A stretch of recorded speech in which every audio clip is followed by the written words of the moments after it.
Latin Christian mercenaries serving Muslim rulers were a familiar sight around the Mediterranean during the great age of crusade and jihad. Some were high-born exiles biding their time until politics at home shifted in their favor. Others were hard-bitten professionals who followed opportunity wherever it led, outside the borders of Latin Christendom if necessary. Many brought specialist skills that were in high demand: the shock tactics of heavy cavalry, experience in naval warfare, expertise with artillery such as the crossbow, or the ability to undermine walls and fortifications. Muslim princes valued them not only for their military talents. Because they were Christians, these men could be entrusted with delicate duties, like collecting taxes from Muslim subjects or guarding the ruler himself as an apparently neutral bodyguard with no local tribal loyalties. Most of the time, they fought not against Crusaders, but in conflicts between Muslim states in places such as Anatolia, North Africa, and Al-Andalus. At times, however, they did face crusading armies directly, as when the ruler of Tunis sent his elite Catalan guard into battle against the forces of King Louis IX during the French king's final disastrous campaign. From a distance, the figure of a Christian mercenary in Muslim service looks like a walking provocation, someone who ignores the ideological battle lines that crusade and jihad tried to draw. Some Christian writers certainly saw him that way. A well-known Castilian law code branded Christians who fought for Muslim powers as twice traitors, guilty both against their homeland and against the faith. Pious Muslim voices could be just as critical.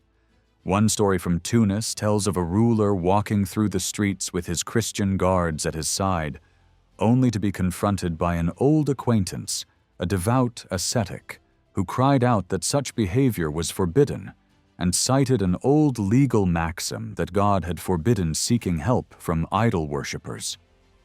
If one only read texts like these, one might assume that religious law left almost no space for Christians fighting in Muslim armies or Muslims relying on Christian troops.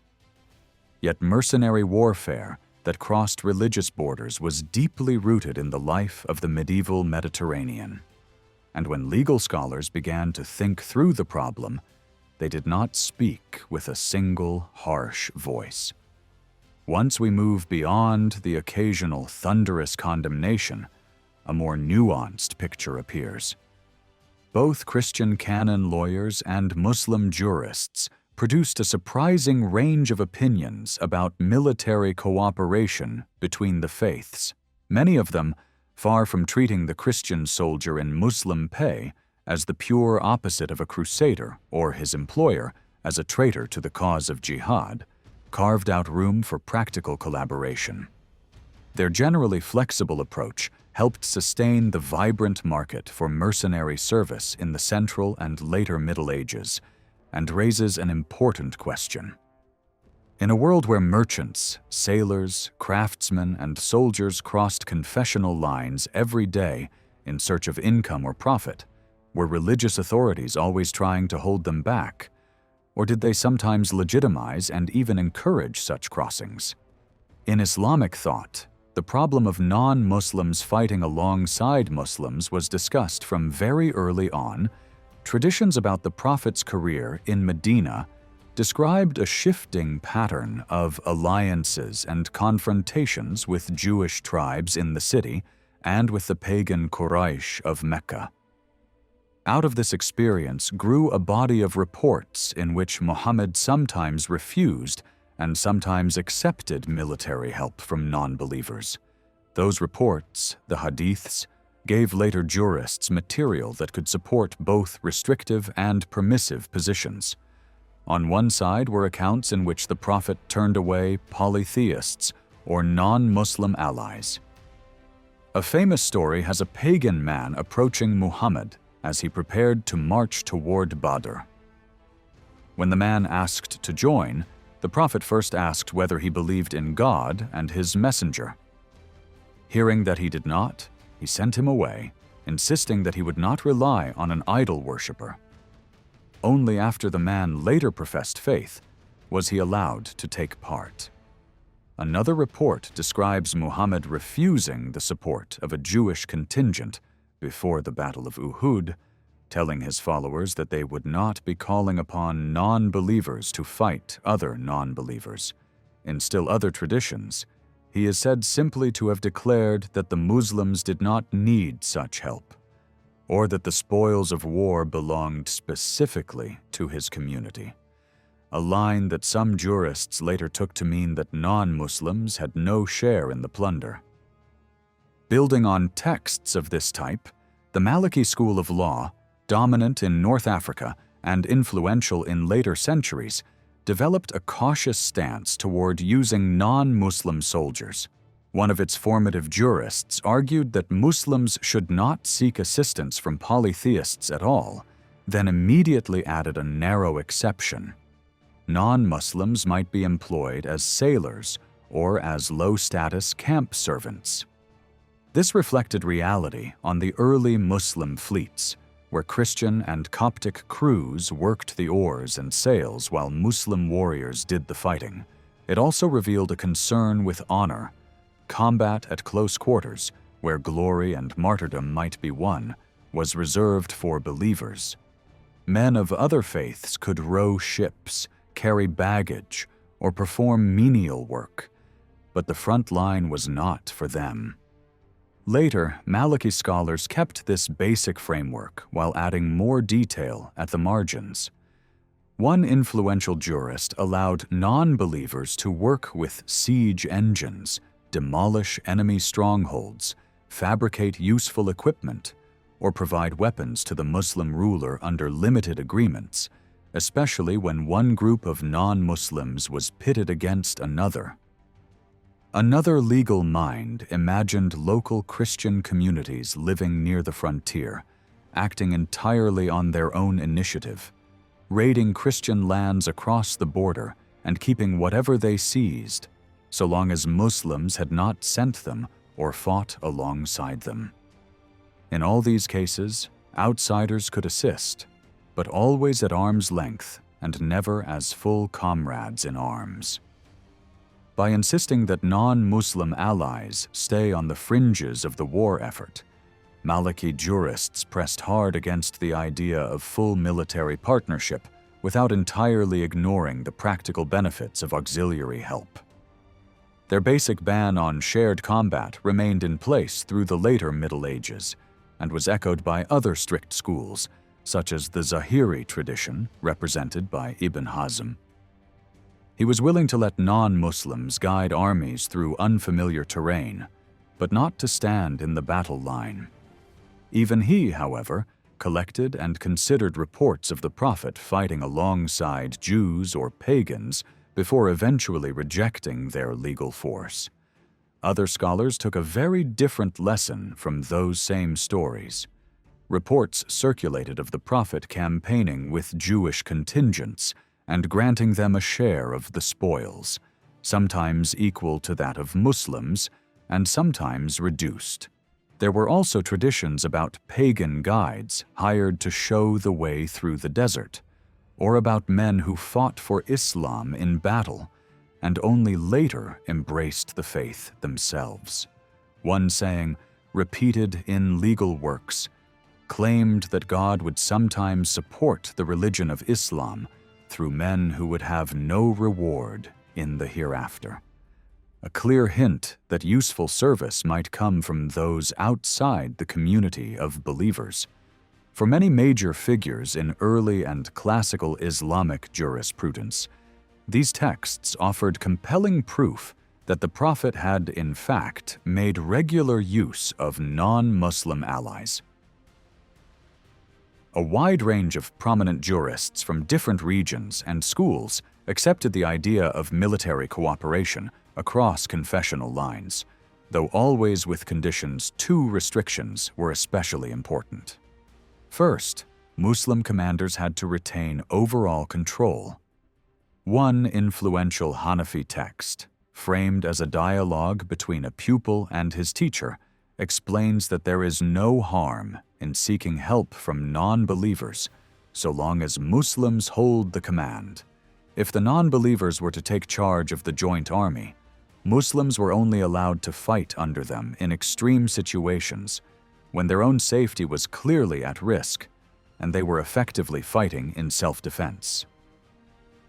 A later commentator drove home the point in blunt, even insulting language, comparing the assistance of non-Muslim troops to the usefulness of war dogs. In his view, these men could be deployed as tools, but they were never to be treated as equals. The second key condition was genuine need. Even a Maliki authority who generally opposed joint operations conceded that if the Muslim ruler truly required non-Muslim aid, there might be room for flexibility. And he cleverly reread an earlier report in which the Prophet had said that he did not need Jewish help on a particular day, as implying that in other circumstances, when needs were greater, such help might be acceptable. Other jurists added further safeguards, insisting that the ruler should not accept auxiliaries who were likely to damage morale, mislead the army, or secretly strengthen the enemy. Non-Muslims had to be an asset, not a liability. That raised a further question. What should they receive in return for their service? Here the legal sources record a spectrum of answers, mirroring the competing hadiths. Some early jurists argued that non-Muslims who fought for the Muslims could, in principle, receive the same share of booty as Muslim soldiers. Later, opinion tended to compromise, allowing a limited reward from the plunder, but not a full portion. One leading jurist went further, worrying about the fairness of handing even a small slice of the spoils to unbelieving auxiliaries when some Muslims, such as women or minors connected to the army, received nothing at all. His preferred solution was to treat non-Muslims formally as hired soldiers, paid according to a clear agreement, rather than entitled to any share of the booty taken together. These debates show that medieval Muslim legal thought on mercenary cooperation was not a simple story of strict prohibition versus cynical practice. Rather, jurists argued over how to channel and control a reality they knew well: that people of different faiths fought side by side for many reasons, from high politics to sheer hunger. Within carefully drawn limits, they found ways to legitimize Christian fighters in Muslim armies, just as Christian law codes and churchmen in the Latin world wrestled with, and often ultimately accommodated, the presence of Christian warriors in the service of Islam. Muslim jurists who were willing to accept non-Muslim soldiers were fully aware that some traditions portrayed the Prophet as refusing such help. One of the first to tackle this head-on was al-Shafi. He tried to bring order to the apparently conflicting reports by using the idea of abrogation. Earlier episodes in which the Prophet turned away non-Muslim allies at battles like Badr and Uhud were treated as superseded by later moments at Khaybar and Hunain, where he did accept their support. That neat chronological solution ran into a problem, however, because several key reports in favor of and against alliances were not tied to any specific moment in the Prophet's life. Short, timeless sayings such as the claim that God would assist Islam through sinners encouraged later scholars to harmonize the evidence in other ways. Some, like al-Tahawi, drew a line between actively asking for help and simply fighting alongside non-Muslims who showed up ready to join the struggle. In this reading, the Prophet refused to seek their assistance, but he did not always send them away if they appeared on the battlefield of their own accord. Others, such as the Shiite scholar al-Alama al-Hili, argued that the famous statement, "I will not seek the help of a polytheist," should be read as conditional. The prophet would not look for such help unless two things were true at once. He genuinely needed it, and those offering it were trustworthy. If either element was missing, he refused them, which explained why certain individuals were turned away in some well-known narratives. A leading Hanafi jurist added another layer, focusing on who actually commanded mixed forces. He suggested that the prophet declined assistance from some Jewish fighters on the way to Uhud because they wanted to act independently, not under his authority, while in other cases he accepted help from non-Muslim groups who clearly recognized his leadership. Despite these efforts to smooth out the contradictions, Islamic law never settled into a single view. By the Central Middle Ages, two broad currents had emerged. A majority of jurists accepted the possibility of military cooperation with non-Muslims, but only under carefully defined conditions. A significant minority, strongly influenced by Maliki teachings, rejected direct combat alliances, yet still allowed a range of auxiliary roles at the edges of the campaign. Even within each camp, there was a spectrum of opinion. Strict Hanafi voices, who permitted interfaith collaboration only with tight controls, ended up surprisingly close to cautious Maliki scholars who opposed it in principle but carved out numerous exceptions. In practice, this internal diversity gave Muslim rulers plenty of room to maneuver. Even in regions where Maliki doctrines were dominant, such as North Africa and Muslim Spain, rulers felt free to surround themselves with Christian guards. The story of the Tunisian emir, who walked through the city attended by his Christian bodyguards, is a case in point. When a pious critic tried to shame him for relying on non-Muslims, the ruler calmly acknowledged what he was doing and carried on. The lesson is plain. In these societies, only the most uncompromising religious voices seriously objected to the presence of Christian soldiers in Muslim service. This raises a parallel question on the other side of the Mediterranean. If Islamic legal tradition could be stretched to accommodate Christian mercenaries, how did Latin churchmen judge the same phenomenon? When a Christian warrior rode out under the banner of a Muslim prince, did religious authorities see him as endangering his soul as well as his life? At first glance, the answer might seem obvious.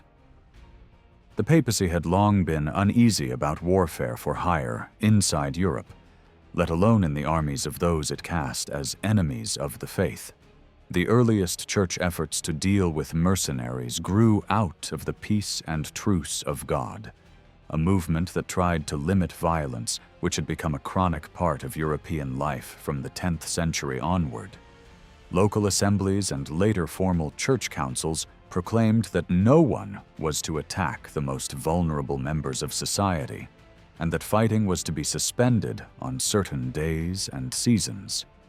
Mercenaries were not new in European warfare, but in the 12th century they became visible enough and destructive enough to be singled out. Bands of professional fighters roamed regions where political rivalries were intense, selling their swords to whoever could pay and leaving a trail of devastation in their wake. The areas most ravaged by these companies included southern France, and it was a church leader from this region who first directed a formal peace of God decree specifically against them. In the late 1130s, the Archbishop of Auch denounced these pestilential bands and called on secular lords to crush them by force.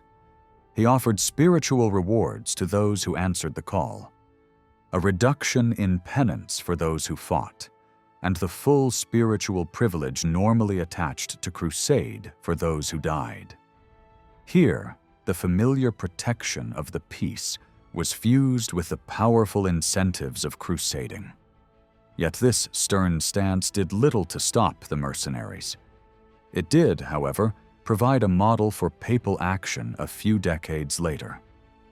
At the Third Lateran Council in 1179, churchmen from afflicted regions pressed Pope Alexander III to respond. His decree listed various notorious groups of hired soldiers and condemned them for showing no respect to churches and monasteries, and for attacking the weak and unprotected, from widows and orphans to the very young and very old. The text said they behaved like pagans, destroying everything in their path. By tying their behavior to that of pagans, and by linking them to the spread of heresy in the same canon, the decree did more than criticize individual misdeeds. It placed certain mercenary bands outside the Christian community altogether. Those who employed or protected them were to be treated much like supporters of heretics, publicly denounced and denied communion until they broke their links with these companies. As with heresy, the Pope called for armed suppression, again promising the full spiritual benefits granted to Crusaders in the East. This did not amount to a blanket ban on fighting for pay. Warfare in the later 12th century relied heavily on professional soldiers, and trying to forbid all paid service would have been unrealistic. Instead, the decree targeted specific companies that had become a menace and condemned particular types of violence, especially attacks on those whom the peace of God was meant to shield. The distinction this created was subtle. A knight serving for wages in a legally and morally acceptable conflict might be tolerated, while the routier who looted indiscriminately and preyed on the helpless was cast as an enemy of Christian order. Curiously, this important decree never entered the main papal law collection that later canon lawyers treated as authoritative, which meant that it did not become a central reference point for technical legal discussion. It did, however, attract the attention of pastoral writers and moral theologians who advised confessors and preachers. In the early 13th century, figures such as Peter the Chanter, Robert of Corson, and Thomas of Chobham drew on its spirit while trying to make sense of a world where paid troops were everywhere, not only in local feuds, but also in the great wars between kings of England and France. They began by drawing a conceptual line between two kinds of paid fighters. On one side stood those they associated with the condemned companies, men driven by greed, willing to serve any cause, and prone to pillage. On the other stood those they preferred to call salaried knights, who received regular pay, but could still fight honorably. To separate these two, the theologians turned to just war, thinking a knight could legitimately receive wages, they argued, if he fought in a conflict that had a defensible cause. Church tradition, shaped by Augustine and crystallized in the canon law of Gratian, had defined a just war as one waged to avenge or prevent a real wrong and launched by a recognized authority. In practice, the pastoral writers put more weight on the justice of the cause than on the pedigree of the commander. One of them considered the example of a city placed under papal interdict and asked whether a knight could take pay to defend it without incurring automatic excommunication. The answer, perhaps surprisingly, was yes, provided two conditions were met. The knight had no other honest way to earn his living, and the city was under attack unjustly. Even when the status of the war's leader was questionable, a fighter could be paid to defend a community that was clearly in the right. Alongside a just cause, the price of service also mattered.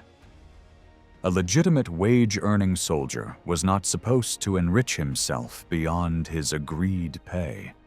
Anything taken by looting, pillage, or extortion was branded theft. Moralists believed mercenaries were especially prone to this sin, both because plunder was built into their way of life, and because their hunger for profit led them to neglect other duties. Once these contrasts were drawn, the mercenary could be denounced with fewer reservations. Some writers described the trade as dangerous for the soul. Others called those who practiced it sacrilegious, or insisted that men who lived by killing innocents should be denied the sacraments until they repented and found another occupation. By doing so, they helped to cement an anti-mercenary attitude within Latin Christian moral thought. The unresolved issue was how this attitude should apply when Christian soldiers hired themselves out beyond the borders of Christendom. If military service for wages could be morally acceptable in the right circumstances, could those circumstances ever exist in the courts and armies of Muslim rulers? The answer to that question would shape how churchmen viewed the Christian mercenary who crossed the religious frontier in search of work. At first, church lawyers in the Latin world answered the question very bluntly. A Christian who went to fight for a Muslim ruler was committing a sin. Writing at the end of the 12th century, the canonist Huguccio argued that soldiers who voluntarily offered their services to Islamic powers placed themselves in spiritual danger. The popes of his time thought along similar lines, and they worried especially about the Iberian Peninsula, where Christians had fought in Muslim armies for generations. The Umayyad rulers of Al-Andalus had already hired Christian troops in the 9th and 10th centuries, but it was the collapse of their dynasty in the 11th century that really opened the door to Christian mercenaries.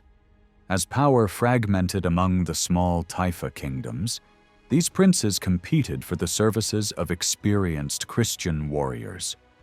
The most famous of them was Rodrigo Diaz, better known as El Cid. His career ended in 1095, just as religious divisions in Iberia sharpened.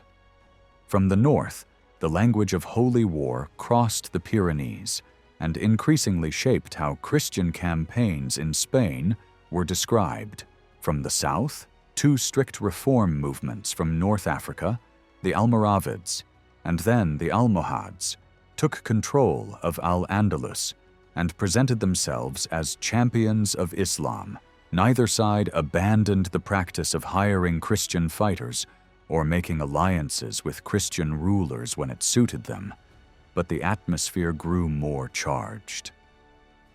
Even after the great Christian victory over the Almohads at Las Navas de Tolosa in 1212, church leaders complained that Christian knights were once again riding under Muslim banners. Around 1218, Archbishop Rodrigo of Toledo wrote to the Knights of Castile, accusing some of them of abandoning their own people and lands in order to join forces with Muslim rulers and help them oppress Christian communities.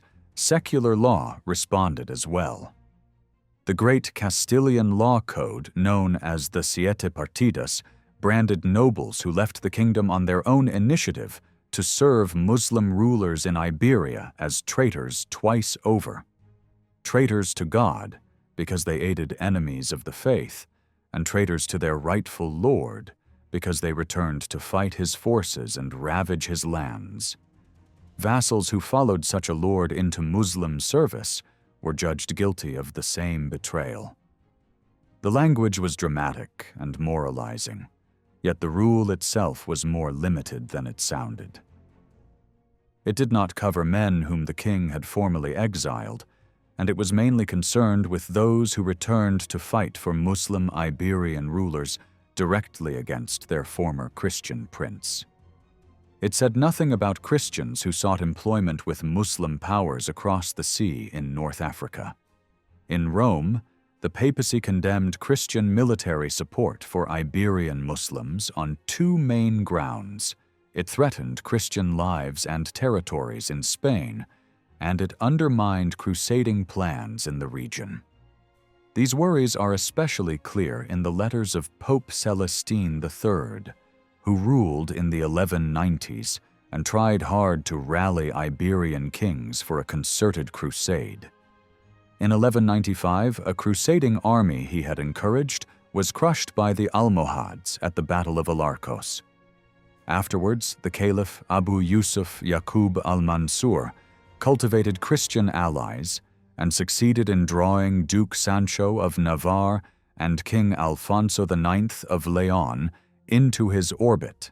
Celestine wrote to Sancho, warning him that Muslims thirsted for Christian blood and that siding with them meant supporting enemies of the Church and persecutors of the faithful.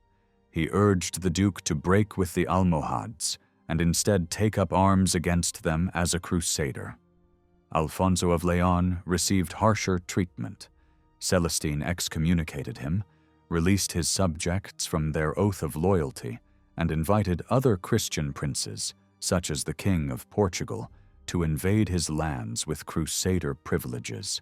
Later popes did not usually go so far as to call a crusade against rulers who cooperated militarily with Muslims, but they did wield excommunication readily. In the wake of Las Navas, Pope Innocent III instructed clergy throughout Spain to excommunicate any Christian who helped Muslims fight Christians. A generation later, when King James I of Aragon complained that Christian and Muslim forces together were undermining his rule in Valencia, Pope Innocent IV threatened spiritual sanctions against any Christian who offered counsel or aid to the Muslim side against him. Whether the problem lay with kings who allied with Muslims or with Christians who supported Muslim rebels, the papal message was consistent. Military assistance to Islamic rulers would not be tolerated if it damaged Iberian Christians or their campaigns. Alongside these bans on military cooperation, the popes also tried to choke off the flow of war materials and technical expertise to Muslim powers. Because these measures touched Mediterranean trade, they were written into the central collection of papal law and became the subject of detailed legal commentary. A decree of Alexander III lamented that some Christians, consumed by greed, supplied Muslims with weapons and ship timber, and even served as captains or pilots on their warships. Such people, the Pope declared, should be excommunicated, stripped of their possessions, and, if captured, could lawfully be enslaved. The text seemed to call for a broad embargo that forbade Christians from providing military equipment or naval know-how to Muslims at any time. Alexander's successors refined and extended this policy. Clement III discussed two possible exceptions in rulings that later canon lawyers grouped with Alexander's decree. One concerned merchants in Alexandria who wanted to sell restricted goods in order to raise money to ransom Christian captives. Clement allowed this, but only if they received nothing beyond the ransom price and provided no further help. The second question was whether the embargo might be suspended during periods of formal truce between Christian and Muslim powers. Here, Clement was firm. No, the ban remained in force during war, peace, and truce alike. He also widened the list of forbidden goods and, during active warfare, forbade any commercial dealings with the Islamic world at all. In addition, he extended the penalty of excommunication to anyone who offered advice or other forms of assistance to Muslims while hostilities were underway. Under Innocent III, the trade ban and the prohibition on military aid reached their classic form. In the Crusade decree issued at the Fourth Lateran Council, he repeated the total ban on trading arms and ship timber with Muslims and added iron, ships, and galleys to the list. He confirmed the ban on giving military help or advice, this time without limiting it to moments of open conflict. In effect, he barred Christians from aiding Muslim war efforts at any time. He also made the purpose of these rules explicit. They existed to protect Christians and to safeguard the fragile Christian states in the Holy Land. Those who broke the embargo acted against Christ, against the Christian people, and to the detriment of Jerusalem and the surrounding territories. At this point, church teaching stood at a crossroads. Taken literally, the decrees could be read as forbidding any form of Christian military support for Muslims, whenever and wherever it occurred. Yet Innocent's emphasis on protecting Christian lives and lands also opened space for a more flexible reading. If the ultimate purpose was to prevent harm to Christians and to the Holy Land, then, in theory, there might be situations where limited cooperation did not violate the spirit of the embargo. Medieval canonists who commented on these rulings regularly stressed the danger of arming Muslims with Christian goods or skills.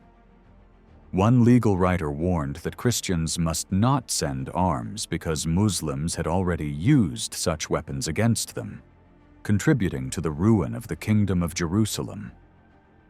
Another explained that selling galleys was forbidden because they could inflict severe damage on Christian shipping. A third said bluntly that arms could not be supplied, since Muslims might turn them against their suppliers. No one understood the practical problems of enforcing this embargo better than Ramon of Penafort, an expert in canon law and a leading Dominican.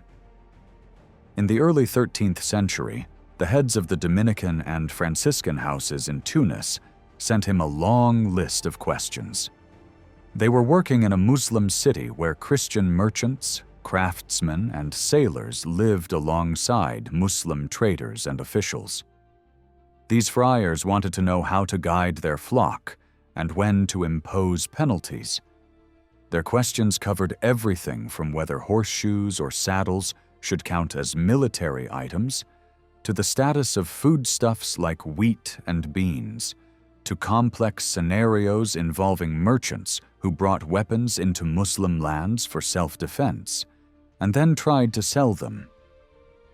When money ran short, Ramon replied in the name of Pope Gregory IX, and told the friars that the answers he gave reflected papal judgment. His replies show both the creativity of those trying to dodge the rules and the principles the Church used to decide where the line lay. Time and again, Ramon came back to a simple test. Christian support for Muslims led to excommunication only when it harmed Christians or the Christian cause in the Holy Land and other contested regions. If Christian arms or expertise strengthened Muslims in ways that clearly threatened Christian lives or territories, then those who provided them fell under the ban.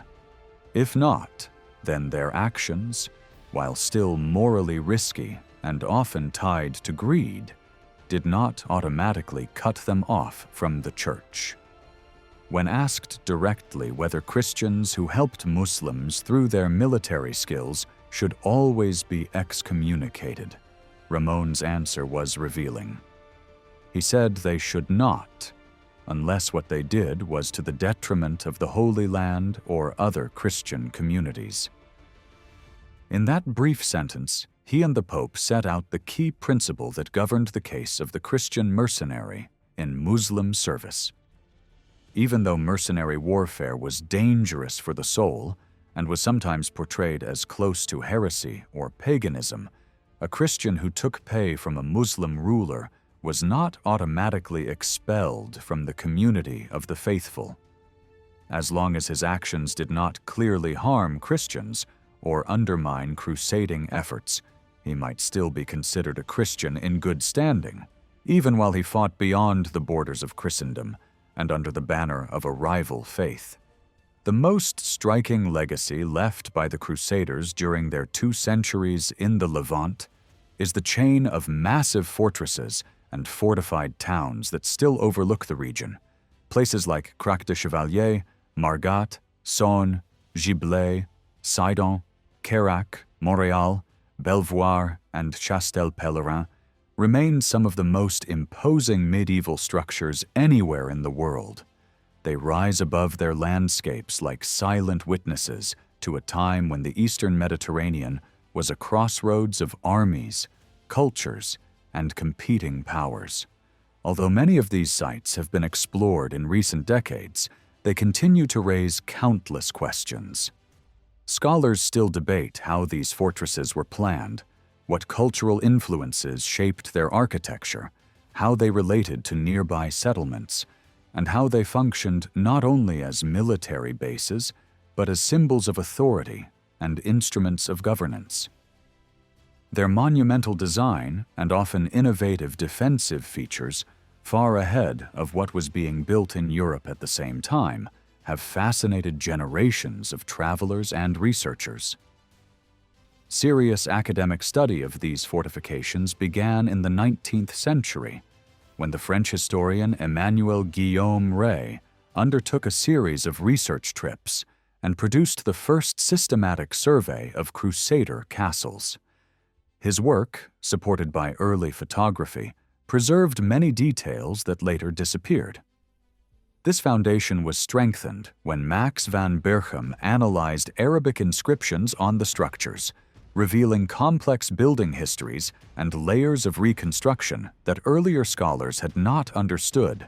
A young T.E. Lawrence, later known as Lawrence of Arabia, made his own contribution in the early 20th century. During his travels through Syria, he recognized that many early Crusader castles followed Western keep and bailey designs, reflecting strong European influence. Some of his conclusions were later corrected, but his observations helped shape modern thinking about how these military traditions developed and blended. By the late 1920s, research expanded into full archaeological fieldwork. Excavations at Montfort in Galilee were among the first attempts to investigate a Crusader site scientifically. Soon afterward, Paul Deschamps carried out extensive studies across Syria, producing the first highly detailed analysis of a major Crusader fortress. Krak des Chevaliers. His careful documentation and reconstruction of the castle's building phases set new standards and influenced nearly all future scholarship. In the 1930s, British archaeologists entered the field, bringing new methods and perspectives. Cedric Johns led major excavations in Jordan, at Athlit on the Palestinian coast, and at the Citadel of Jerusalem, combining modern archaeological techniques with historical research. Another key figure, T.S.R. Bowes, argued that Crusader art and architecture grew out of a blend of European, Byzantine, Armenian, and Arabic traditions, a view that remains influential today. Over time, more excavations followed, at Caesarea, Belvoir, Acre, and other sites. Yet the fortified landscape of the medieval Eastern Mediterranean is still not fully understood. Many fortresses built by Armenian, Byzantine, and Muslim rulers also need to be considered, since the Crusaders often occupied or rebuilt existing strongholds rather than constructing entirely new ones. Only a handful of these sites have been studied in a comprehensive way, taking into account their architecture, social role, environment, and symbolism. Part of the challenge lies in distinguishing between the many forms of fortified spaces in the region. Unlike Europe, where the concept of a castle is more clearly defined, the Levant contained citadels, fortified manors, monastic strongholds, walled villages, and small towns that resembled castles. Medieval writers themselves often used the same terms for different types of sites, adding to the confusion. When the first Crusaders arrived at the end of the 11th century, they encountered a landscape already thick with fortifications, shaped by centuries of conflict between Byzantines, Arabs, Fatimids, and Seljuks. Northern Syria and Mesopotamia especially were lined with defensive networks established along former frontier zones. Practically every major settlement in the region had some form of walls or stronghold. Contemporary accounts of the First Crusade describe the astonishing number of towns and castles captured in the early campaigns. Hundreds of fortified places, taken even before the fall of Antioch in 1098. This dense mosaic of strongholds formed the foundation on which the Crusaders built their own defensive system. They adapted old sites, reinforced ruined ones, and, in some rural areas, created entirely new fortresses. The result was a fortified landscape unlike anything in Europe, one shaped by cross-cultural influence, constant warfare, and the unique geopolitical pressures of the Eastern Mediterranean. When the Crusaders began building their own strongholds in the early 12th century, they did not start from nothing. By the time they established themselves in the Levant, they already controlled a remarkable number of existing fortresses, dozens of Byzantine strongholds, and many Islamic and Armenian-built defenses. These early acquisitions became their training ground. They learned from structures that had endured centuries of real warfare, including sieges, mining tactics, and coordinated assaults. This exposure was crucial. The forces opposing the Crusaders were experienced in every contemporary method of attack, so adapting local defensive knowledge was not a luxury. It was a necessity.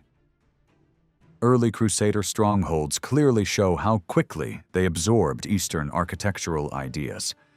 They had gained control of some of the strongest fortified towns in the region, including Antioch, Tarsus, Adana, Edessa, Latakia, Tortosa, Caesarea, Jaffa, and Jerusalem.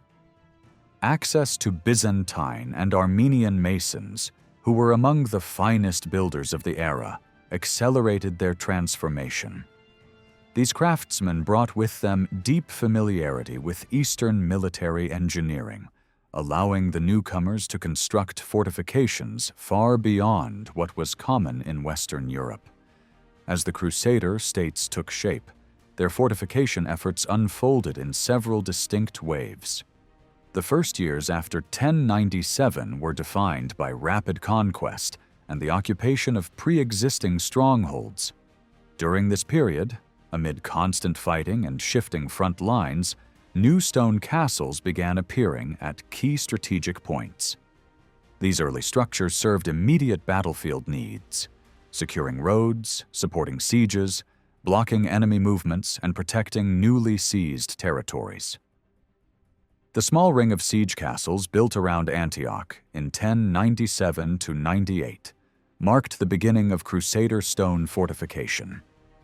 In the region, soon after, new positions were established above Tripoli, near Tyre, on the Golan Heights, and along major pilgrimage routes. This initial phase was also one of consolidation. Towns the Crusaders had captured were reinforced or fully rebuilt in stone. Although castles dominated the military landscape, later research has shown that these early fortifications were not simply war machines. They were tools for anchoring fragile political authority during a turbulent period. A very different era followed in the early and mid-11th century. As the Crusader states became more stable and new lords began establishing their authority, dozens of castles appeared across the countryside, not primarily as frontline defenses, but as administrative centers, noble residences, and symbols of feudal control. These castles were usually placed in safe interior regions rather than on active borders. Their design blended Western traditions with Eastern precedents. The tall central tower, familiar from Europe, was combined with the square, walled enclosures typical of Roman and Byzantine military camps. Many of these rural strongholds followed the same pattern. A keep surrounded by a quadrangular perimeter, sometimes lined with barrel-vaulted halls built directly into the inner side of the walls. Some of these designs were clear adaptations of local models. For instance, Montpellier near Tripoli introduced a layout with continuous vaulted chambers around the inner wall. An arrangement long used in Byzantine forts such as Masyaf and Sayun castles often sat beside villages, agricultural estates, or newly forming settlements. In some places, the castle became the nucleus of a later town, eventually functioning as the citadel of an expanded community. A major shift occurred in the middle of the 12th century, driven by two rising powers: the military orders and the expanding Muslim states under Nur al-Din and later Saladin. As conflict intensified, the Knights Hospitaller and the Knights Templar took on an increasingly dominant role in building and upgrading defenses. With their wealth, manpower, and military responsibilities, they were able to design fortresses on a scale, and with a sophistication unmatched in earlier decades, this period saw the development of a new defensive standard. Large, multi-layered fortifications featuring concentric walls, massive towers with wide fields of fire, carefully engineered arrow slits, and elaborate gate defenses. Builders introduced stone slopes to counter mining operations, moats lined with masonry to prevent collapse, and outer works meant to slow attackers before they reached the main perimeter. Although these techniques looked revolutionary to Western eyes, many of them had Eastern roots. Double walls, projecting towers, and complex gate systems had been used for centuries in the fortified cities of Anatolia, Syria, and Mesopotamia. By the time the Crusaders arrived, major regional centers, Antioch, Tarsus, Edessa, Malatya, Raqqa, Jerusalem, and many others, were already protected by layered defenses. The Crusaders adopted these principles and developed them further, blending local knowledge with their own evolving military experience. By the mid-11th century, the result was unmistakable. A new generation of fortresses built with a clear, methodical approach to defense, combining what they had learned from Byzantine and Islamic architecture with their own innovations. These advances laid the foundation for some of the greatest castles of the medieval world, structures that would define Crusader military architecture for the next century. Some of the earliest signs of a more advanced Crusader building style can be seen at Montpellier near Tripoli. By the early 12th century, the defenders there had begun shaping the slopes and strengthening a secondary line of walls, creating a more complex defensive system than anything the Crusaders had used in the first decade of their rule. Soon afterward, this new design began appearing in completely new projects. Two of the first were Beth Gibelin and Belmont. Beth Gibelin was established in the 1130s by King Fulk of Anjou as a forward base against Ascalon. Once the fortress was completed, it was handed to the Hospitallers, who almost certainly played a major role in its planning. The structure followed a classic square layout with corner towers and a surrounding outer wall lined with long halls. It rose on the northern side of the old Byzantine city of Eleutheropolis, even incorporating parts of the earlier fortifications. Belmont, built roughly 2 decades later west of Jerusalem, represented a technical leap. The entire summit of the hill on which it stood was reshaped into a steep defensive shell. Part of this surface was carved directly out of the bedrock, while the rest was built up with precisely cut stones, forming a smooth, armored slope that made undermining or dragging siege towers close to the walls extremely difficult. The main enclosure followed a traditional Eastern-style quadrangular plan with halls along several sides, and remains of an additional level on the hillside suggest that the builders created a layered, concentric defense. Around the same time, the coastal town of Tortosa underwent a dramatic transformation. After a destructive attack by Nur al-Din in 1152, the task of rebuilding its defenses fell to the Templars. They erected a new citadel above the remains of the older walls, using a fully double-layered system. The outer slopes were shaped into angled stone surfaces, while the towers and walls were anchored directly into the rock whenever possible. The result was a two-level fortress protected by moats, seawater, and an inner core lined with continuous halls. Tortosa also shows one of the innovative features of the period. Towers open at the back, allowing troops to retreat safely if the front section was breached. These ideas spread inland as well. Castelblanc, located in the hills behind Tartus, was almost entirely rebuilt after an earthquake in 1170. The new design mirrored the principles seen at Belmont: a steep defensive shell around the outer wall, open-backed towers, and a large central tower that served simultaneously as a keep and a chapel. Private lords followed the same trends. At Saône, massive rectangular towers were added to the most exposed side of the castle, turning it into one of the most formidable positions in the region. Beaufort, seized in 1139, was reinforced throughout the following decades with deep rock-cut ditches and powerful towers guarding the narrow ridge leading to the plateau Krak, established by Pagan the Butler after he moved from Montreal, became one of the most dominant castles east of the Jordan. Successive lords strengthened it with new towers, deeper ditches, and a large outer enclosure that acted as its lower ward. All of these developments prepared the ground for the great rebuilding of Krak des Chevaliers.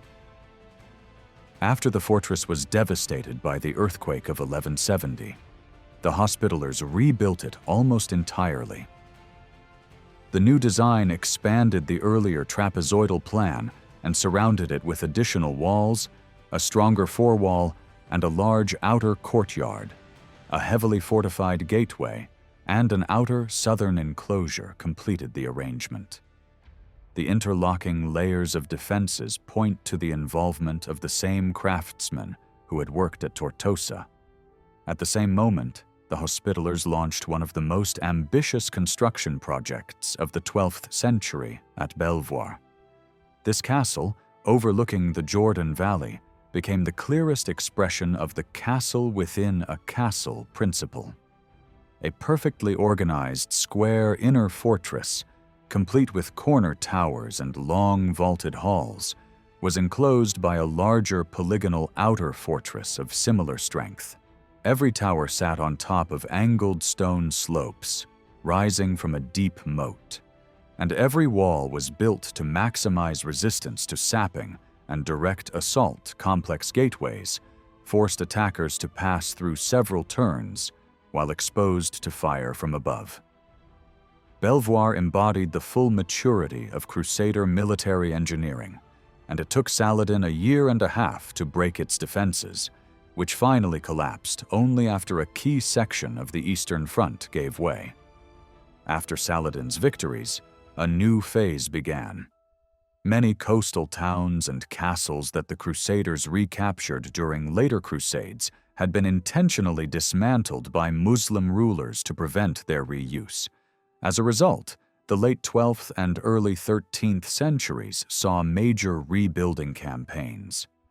Richard the Lionheart restored the defenses of Gaza, Ascalon, Jaffa, and Caesarea in 1191. Some of these fortifications soon fell again and were destroyed once more. Others, such as the citadel of Caesarea, were rebuilt repeatedly as each army gained or lost control of the coastline. Jaffa was provided with a new citadel by Frederick II in the late 1220s, complete with cleared moats and freshly lined stone slopes. Farther north, Beirut and Sidon, both captured again in 1197, also saw the reconstruction of their walls. In Sidon, new towers were raised on a small offshore island, becoming the nucleus of the later sea castle. Beirut's fortifications were rebuilt on an impressive scale, with double walls, heavy towers, and deep stone-lined ditches. Excavations have uncovered massive square towers with thick walls, rusticated stonework, and passageways leading down into the moat for active defense. Other regions experienced similar developments. Tyre, spared by Saladin, nonetheless suffered severe earthquake damage in the early 1200s and underwent extensive reconstruction. Jerusalem also saw restoration of its citadel during the brief period of Christian control in the 1220s and 1230s. Meanwhile, the great fortresses of Syria continued to grow. Krak des Chevaliers and Marga expanded further after 1200, gaining new outer walls, stronger gate complexes, and towers remodeled with rounded faces to deflect incoming fire. The influence of Western ideas is visible in the increasing use of D-shaped towers, which appeared prominently at places like Silifke, where the Hospitallers rebuilt an older Byzantine stronghold with new towers, angled slopes, layered walls, and a sharply defended entrance system protected by a barbican. By the 13th century, the defensive landscape of the Crusader states had changed. The great baronial and royal strongholds that had shaped the 12th century no longer stood at the center of the story. Now it was the military orders, above all the Templars and Hospitallers, who carried most of the burden of defending what remained of the Frankish territories. They rebuilt older castles on a grander scale and raised entirely new fortresses that were bigger, heavier, and more systematically planned than before.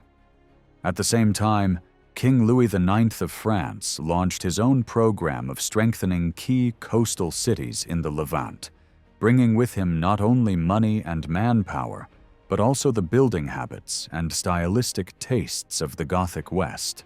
The new fortifications did not reinvent warfare, but they pulled together everything that had been learned in the previous century and applied it with ruthless consistency. Features like deep moats, talus slopes, flanking towers, and layered walls were no longer experimental. They became standard. A few fresh elements also began to appear more often, such as stone galleries with openings for dropping missiles directly onto attackers, and even a third defensive line beyond the main ditch. Architecturally, these 13th century works feel more Western than their predecessors' pointed vaults, carved decoration, carefully calculated ground plans, and the use of smaller, neatly cut stones give many of these castles and city walls a clear Gothic character, even in the middle of the eastern Mediterranean. One of the clearest examples of this new defensive world was the Templar fortress at Athletes, known to the Crusaders as Chastel Pèlerin. Built on a rocky peninsula between 1217 and 1222, it was intended to become the main fortress of the order in the Kingdom of Jerusalem. On the landward side, the approach was terrifying. A colossal main wall, roughly a dozen meters thick and more than 30 meters high, rose behind a slightly lower forward wall. Two huge rectangular towers flanked this main wall, soaring even higher, while the forewall itself carried smaller towers staggered in front of the main line, so that every stretch of masonry could be swept by fire. Inside the forewall, a vaulted passage linked the fighting positions from tower to tower and gave access to arrow slits set in deep casemates.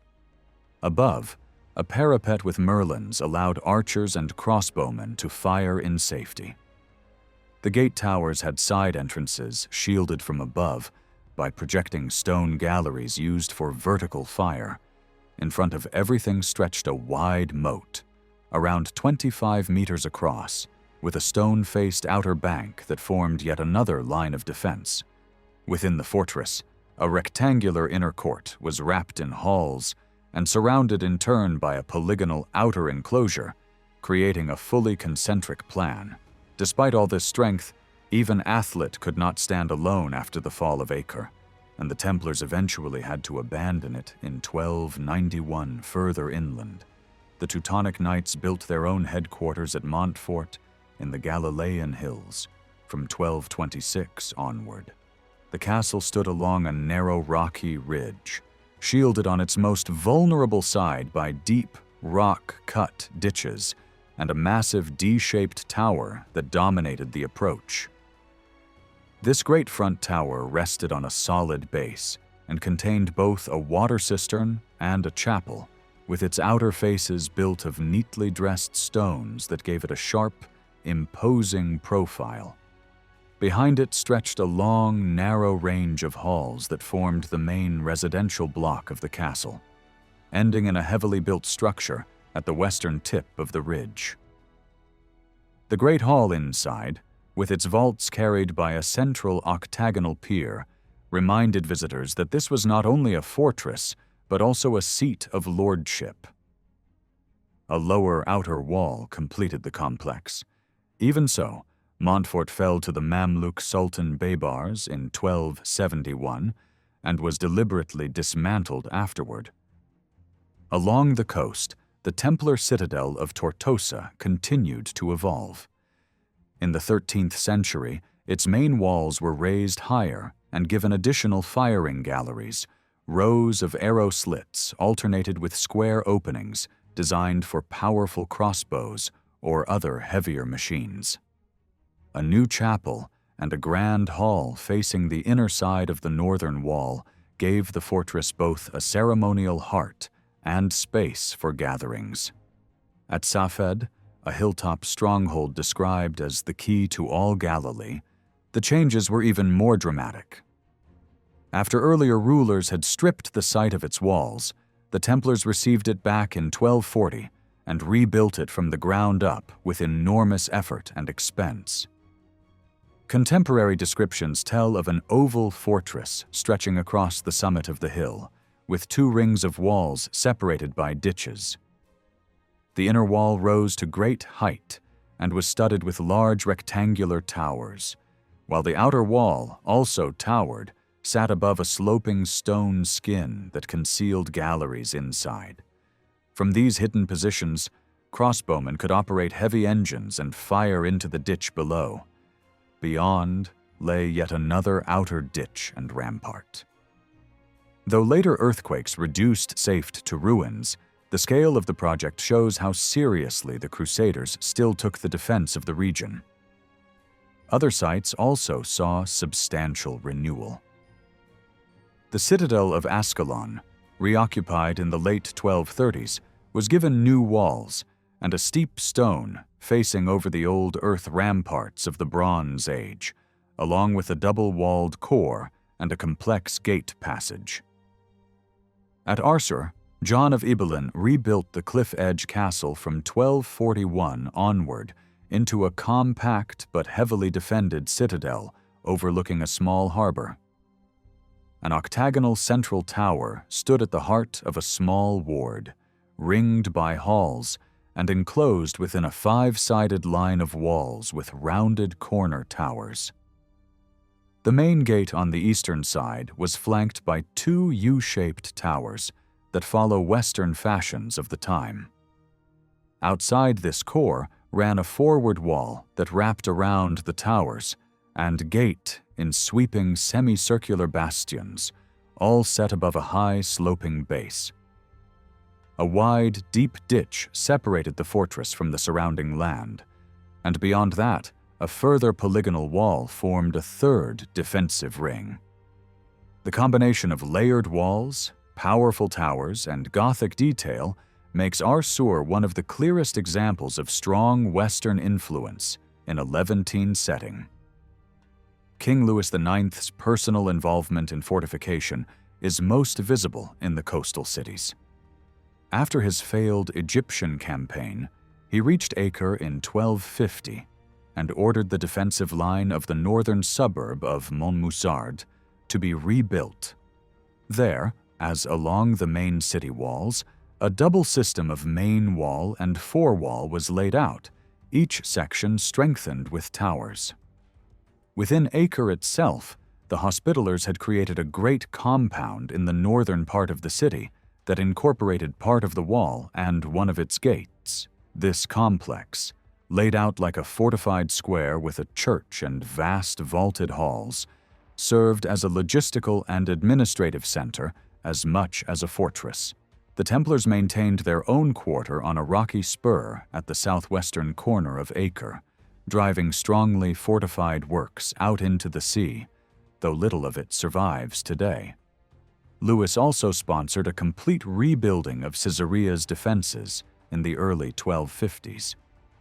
The new walls enclosed a roughly rectangular area that followed the lines of the earlier city, but transformed them into a cutting-edge defensive shell. A steep talus formed the lower part of the curtain, above which 16 open-backed towers projected outward, 3 of them serving as gate towers. 2 of the gates were protected by entrance passages that changed direction, forcing attackers to turn under fire. Inside the walls, covered walkways linked a dense network of arrow slits, and small hidden doors at the base allowed defenders to sally into the ditch. To the south, a narrow cut separated a rocky spur from the city, and on this spur stood a rectangular keep defended to the landward side by 2 huge towers built of massive rusticated blocks and reused ancient columns. Other coastal towns benefited from his attention as well. At Haifa, damaged fortifications were repaired. Jaffa became the focus of an intensive program. Its citadel, already restored earlier in the century, received additional towers, and Louis ordered the city walls to be strengthened from sea to sea with dozens of towers, several main gates, and a wide ditch. Archaeological work has uncovered the stone shell of a vast round tower, likely one of the corner towers belonging to this phase, with evidence of an attached gate above it. At Sidon, Louis contributed to the development of the sea castle, extending the original pair of towers into a more complete square enclosure with corner towers, a fortified main gate, and a smaller hidden postern. Later damage and rebuilding, especially after a Mongol attack, only added to the complexity of this island fortress. On land, a sweeping slope facing around the town's inner castle is still associated with the king's efforts. Tyre, badly shaken by a major earthquake early in the century, also underwent renewal. Its once famous triple line of walls on the landward side and double sea walls had largely collapsed, leaving only fragments standing over time. These defenses were rebuilt, and by the late 13th century, observers again described a city protected by multiple high, thick walls and strong towers, all tied into a powerful sea castle standing on a rock out in the water.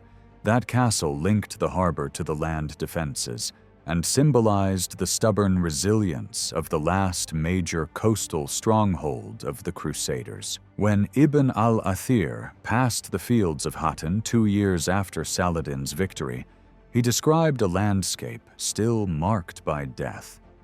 He saw the ground strewn with human bones, some lying in clusters, others scattered across the plain, and noted that many more had already been carried off by floodwaters or torn away by wild animals in the nearby thickets and hollows.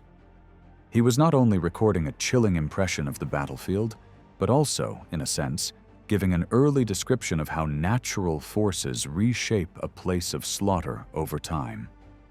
Today we know that the heavy, clay-rich basalt soil that covers much of the Hattin Plain is easily eroded by rainwater, which confirms the processes he instinctively linked to what he saw.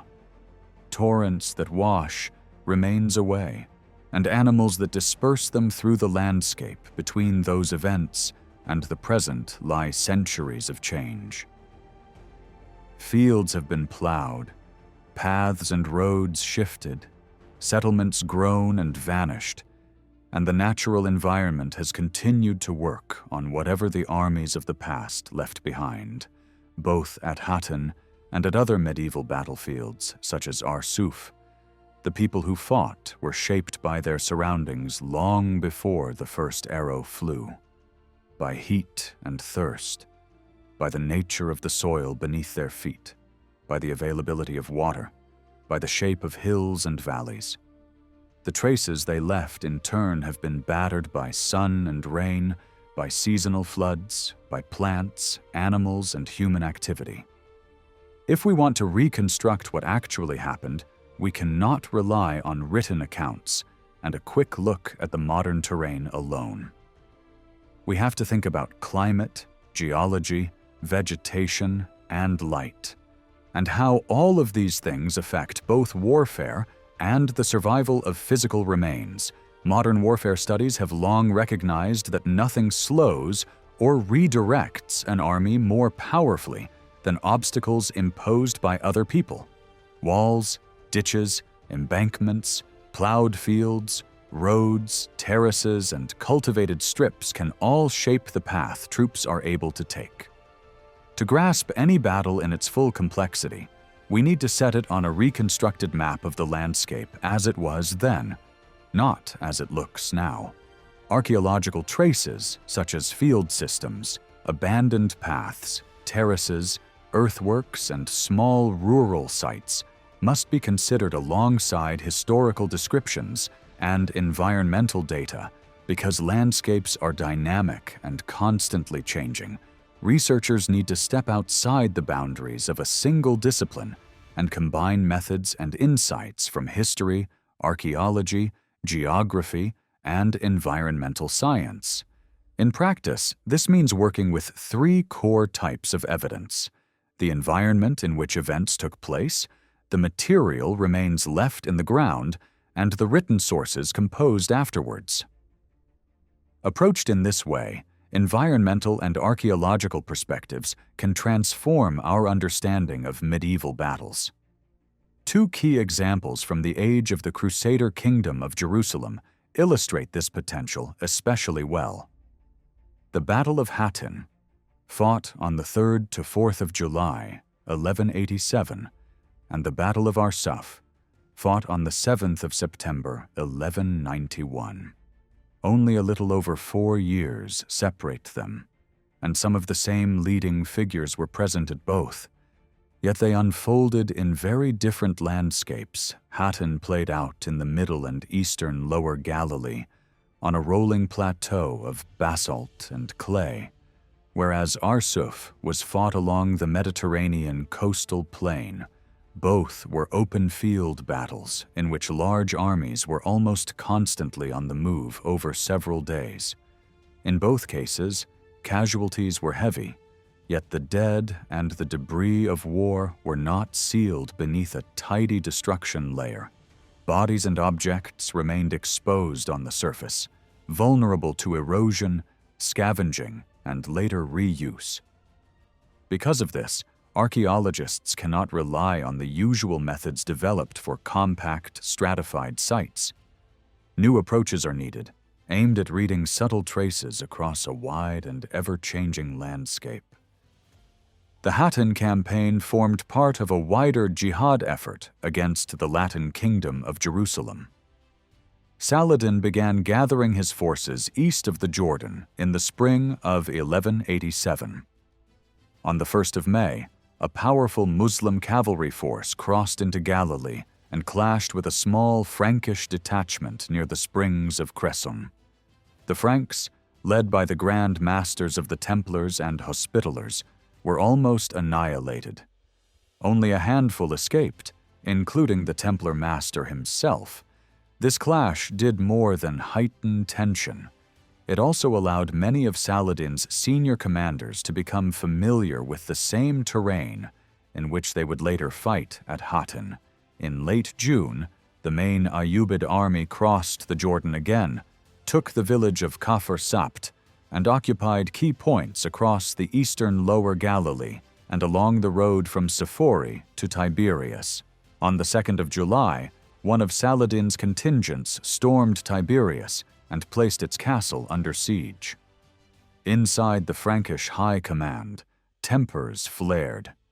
The Templar Grand Master urged an aggressive response, while Count Raymond of Tripoli, who knew the region intimately, reportedly warned against marching out into a dry and exposed landscape. In the end, the more reckless voices prevailed. King Guy of Lusignan abandoned the secure and well-watered camp at the springs of Saphory and led the army east toward Tiberias. The Franks set off on the 3rd of July. Their progress was slow, set by the pace of the infantry, who likely formed protective rings around the three main bodies of mounted knights. Muslim mounted archers shadowed them, launching continuous harassment as they passed through the valley of Turan. At one point, the Franks gained control of a water source, probably the spring of Turan, but then abandoned it and pressed on. When they reached the area of Mascana, where a seasonal pool lay to the south, the pressure intensified. Persistent attacks struck the rearguard, which was forced back under heavy strain. As the sun set, the fighting did not end. The Frankish army camped near Mascana, exhausted and thirsty, while the Ayyubid troops brought up supplies and continued to harass the camp through the night. At dawn on the 4th of July, the Franks resumed their march in far worse condition than the day before. Their men and horses were weak with fatigue and thirst. Some historians have suggested that Count Raymond tried to lead the vanguard north toward the springs near Hattin in search of water, while others maintain that the army was still attempting to continue toward Tiberias. The precise sequence of movements remains difficult to reconstruct from the texts alone. What is clear is that at some point the Muslims set fire to the dry fields around the Franks, turning the air into a choking haze and intensifying the heat. Eventually, Raymond was ordered to lead a charge against the Muslim forces blocking the way. He and his men spurred forward, but instead of being engulfed in close combat, they passed through gaps that suddenly opened in the enemy line. The Muslims allowed them to ride straight through and did not pursue them, an indication that this maneuver had been anticipated and exploited rather than feared. At other points in the battle, parts of the Frankish infantry, worn down and desperate, abandoned their positions and fled toward the twin peaks known as the Horns of Hattin, seeking higher and more defensible ground. The main body of knights launched several charges, even attempting to reach Saladin himself, but each time they were repelled. The end came with a series of symbolic and crushing blows. The great relic of the True Cross, carried into battle at the head of the Frankish host, was captured. The royal tent fell. King Guy was taken prisoner. Many of the Templar and Hospitaller knights were executed, and Reynald of Châtillon was beheaded after being brought before Saladin. The defeat at Hattin opened the way to the rapid collapse of the Crusader Kingdom and the loss of Jerusalem. Through detailed landscape analysis and field investigation around Hattin, researchers have been able for the first time to anchor these dramatic episodes in specific stretches of terrain and to propose a more precise chronological and spatial sequence for what happened on those 2 days: Hattin's disaster, the loss of the True Cross, and the fall of Jerusalem triggered a massive response in Western Europe, leading to the Third Crusade. Its ultimate aim, the recapture of Jerusalem, was never achieved, but along the way came one of the most famous open-field battles of the age. Arsuf, after the long siege of Acre ended with the city's surrender in July 1191, and the French king returned home, Richard the Lionheart turned his attention south. He decided to secure the port of Jaffa, which would serve as a supply base and possible landing point for reinforcements, and then to advance inland toward Jerusalem. The battle near Arsuf formed part of this broader campaign along the coast and followed directly upon years of exhausting siege warfare around Acre. The Crusader. Army began its march along the shoreline on the 22nd of August, 1191, keeping close to the sea so that the right flank was protected by the water. The host moved in sections, each heavily shielded by infantry. The Muslim light cavalry pelted the columns with arrows and javelins, inflicting serious losses, especially on the infantry, who had to be rotated so that one line could rest closer to the sea, while another bore the brunt of the attacks further inland. After leaving Caesarea, the Crusaders marched to the river, known in Latin sources as the Dead River, then moved several days later to a salty river further south, where they rested for 2 days under ongoing harassment and punishing heat. On the 5th of September, they pushed through the wooded belt that once covered much of the coastal plain and reached another river near Arsuf, with relatively few casualties. 2 days later, they resumed their march toward the town of Arsur, about 8 kilometers away, knowing that a confrontation was inevitable. Saladin had already drawn up his forces with the intention of forcing a pitched battle that day. Richard seems to have understood this and rode constantly up and down the line, encouraging his men and keeping order under relentless skirmishing. From early morning, waves of Muslim horse archers and other light troops hammered at the rearguard, which was held by the Hospitallers.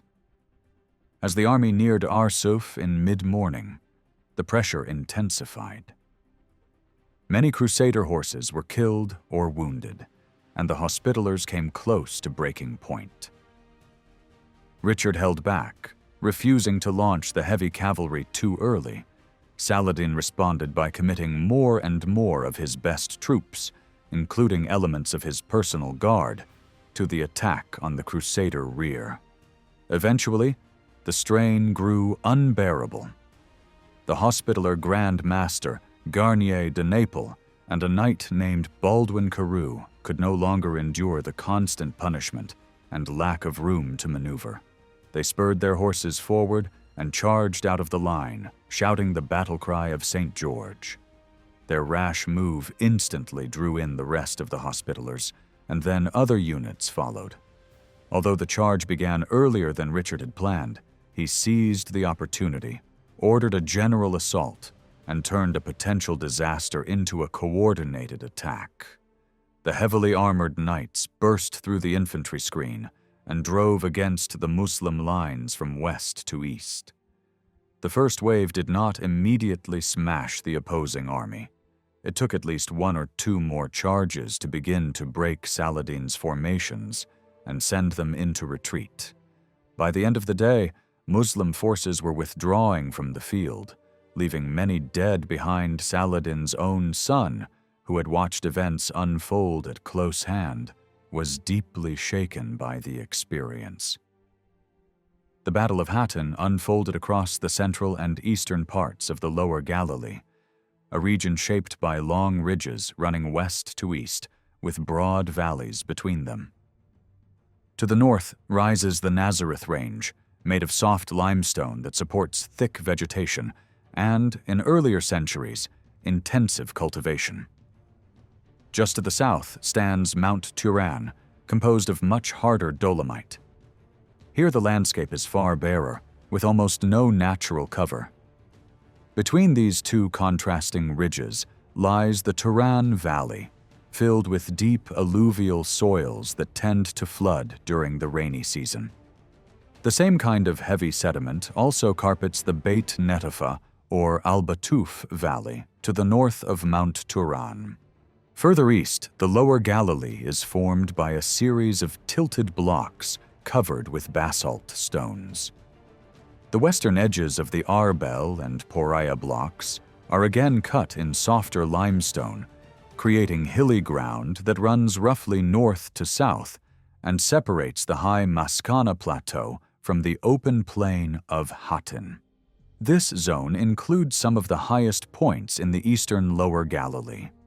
The hill of Nimrah, near the abandoned village of Nimrin, rises to about 392 meters above sea level, Kibbutz Lavi stands around 313 meters, and the hill of Lubia reaches roughly 326 meters. Dominating the battlefield is the volcanic hill known as the Horns of Hattin. It was formed roughly 4 million years ago and is made up of 2 volcanic craters, a main one and a smaller secondary one, both opening to the southwest. This shape creates the 2 distinct peaks that give the hill its famous outline. From the west, the slopes climb gradually upward, but on the eastern side, the ground drops away sharply, forming a dramatic, steep descent toward the Jordan Valley.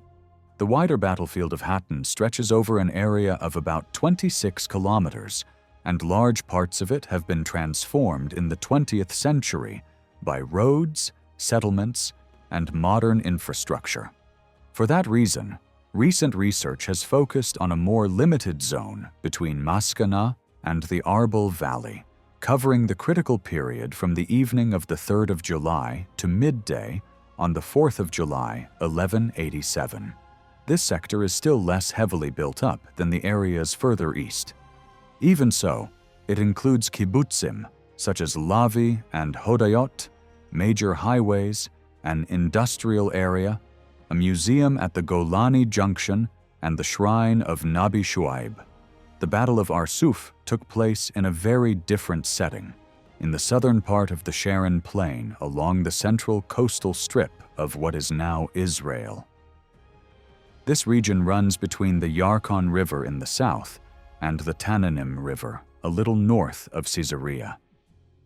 The Sharon Plain is about 15 kilometers wide, stretching from the foothills of the Cimmerian highlands in the east to the Mediterranean shore in the west. Over long periods of changing sea levels and shifting shorelines, 3 parallel Kurkar ridges formed here. Kurkar is a hard, cemented sandstone made from ancient dunes, and these ridges run more or less parallel to the modern coast. They divide the plain into 3 main belts. Rivers and seasonal streams flowing from the eastern hills towards the sea cut through these ridges and opened channels through which sand from the coast could blow inland, forming dune belts. When these waterways became blocked or slowed, water gathered behind the ridges and created swamps. The first Kurkar ridge lies closest to the sea, and in places forms a steep coastal cliff. Some of the most important ancient sites in the Sharon, including Caesarea and Apollonia Arsuf, stand directly on this ridge so that their walls overlook the sea.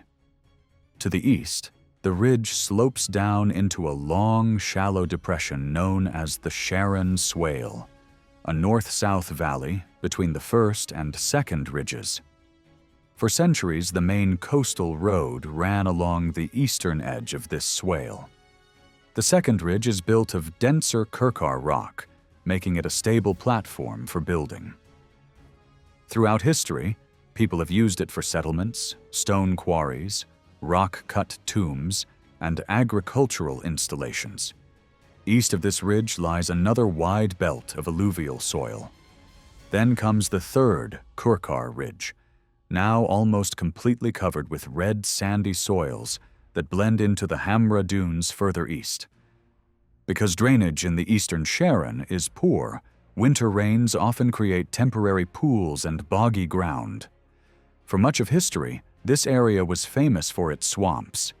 As a result, it was sparsely settled in many periods and served mainly as a transit corridor rather than a favored place to live. Only when strong authorities invested in drainage did it become more attractive for farming and permanent habitation. If those drainage systems were neglected, the wetlands quickly returned. Today, the Sharon Plain is one of the most densely populated and intensively cultivated regions in the country. The fields of Arsuf now lie beneath the modern town of Herzliya, Kibbutz Shefayim, the villages of Rishpon, Kfar Shmaryahu, Arsuf, and Arsuf Kedem, as well as industrial compounds and an abandoned military facility. Yet beneath all of this, the basic form of the ridges, valleys, and former wetlands still shapes the ground where Richard the Lionheart and Saladin once faced each other. Light conditions played a crucial but often overlooked role in these campaigns. Sunlight and moonlight affect human behavior as much as they do other living creatures. Yet historical accounts rarely dwell on them. Modern astronomical reconstructions allow us to calculate sunrise, sunset, and moon phases for specific dates, which in turn helps us understand how far armies could realistically march in a day and what conditions they faced at night. On the 3rd of July, 1187, the day the Frankish army left the springs of Sephori for Tiberias, there were more than 14 hours of daylight. In purely mathematical terms, they needed to cover about 30 kilometers, which would require a steady pace of just over 2 kilometers per hour. Under normal conditions, this would not be an impossible demand. Under battlefield conditions, burdened with armor, weapons, baggage, and constant harassment, it became extremely difficult. The Franks were marching both on the 3rd and 4th of July directly into the rising sun in the early morning, an added strain on men already fighting thirst and heat. On that day, the sun rose at about 4:37 and set around 6:50. Crucially, the fighting did not end when darkness fell. As evening came on, 3 July, the Muslim forces continued to harass the Frankish camp, while columns of supplies moved up from the east. That night, there was an extended period of complete darkness. The moon did not rise until well after midnight, and when it finally appeared, it was only a thin crescent, providing less than a third of its full brightness. For roughly 5.5 hours after sunset, the landscape lay in deep shadow. These were poor conditions for organized cavalry maneuvers, but excellent for moving unseen, shifting units, or slipping into cover. At dawn on the 4th of July, the sun rose once again around 4:37. It is quite possible that the Frankish command delayed any major movement until the sun climbed high enough that their archers, facing east, no longer had its glare in their eyes. At Arsuf, the situation was almost the reverse.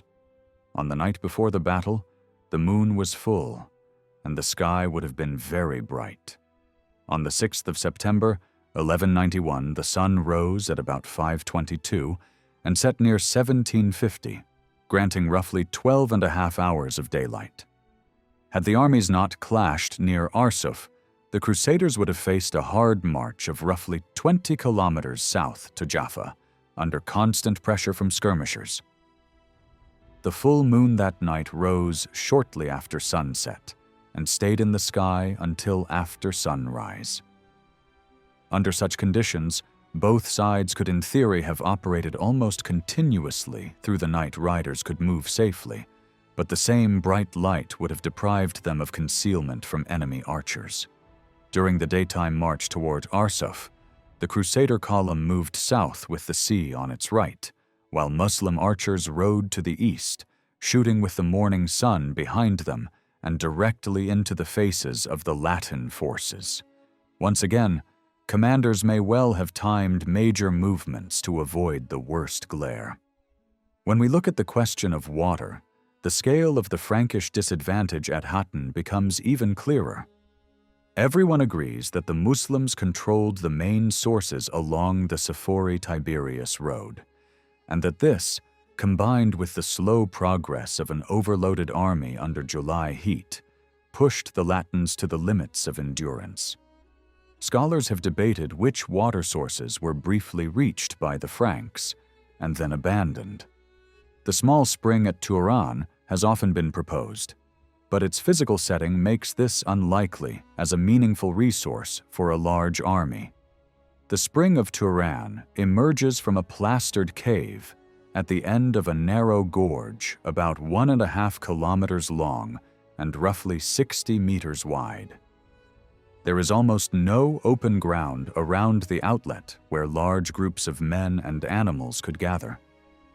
The gorge is dominated by two spurs that rise steeply on either side, providing perfect positions for archers or slingers to command the approaches from tens of meters above. Anyone trying to lead a thirsty army down into this confined space without first seizing the high ground would be exposed to lethal fire. On top of that, the spring's flow is relatively weak and would not have been able to supply water for thousands of men and horses in a reasonable time. It is more plausible that when Muslim sources mention a water point taken and then abandoned, they refer either to seasonal runoff collected lower down in the wadi or perhaps to another temporary pool on the route. One candidate is the seasonal pool south of the ruins of Maskana, an ancient village known in different sources under similar names. This pool sits in what appears to be a natural depression formed in volcanic rock, but traces of channels, ramps, and access paths show that it was deliberately modified and maintained by local inhabitants. A stone-lined channel runs north from the northeast corner of the pool, increasing the catchment area by diverting water from the basalt plateau and slopes above. A track leads down from the old village site to the pool, and an access ramp on the southeast side connects it directly to the Roman road between Sepphoris and Tiberias. That road was built in the early 2nd century and remained in use until the early 20th century. Historical records and pottery finds show that Maskana was inhabited from the late Roman and Byzantine periods and continued to be occupied into the Ottoman age. It is also mentioned in Crusader texts as a rural village. All this makes it very likely that a functioning pool existed there in the 12th century. Modern observations have added an important detail. The Maskana pool does not dry out every summer. In some years, when its feeder channel is clear, it can retain a substantial volume of water through the hot months. During recent fieldwork, the pool held water continuously from the winter of 2008 until the summer of 2014. On the 3rd of July 2009, a measurement showed that it contained around 1.2 million liters.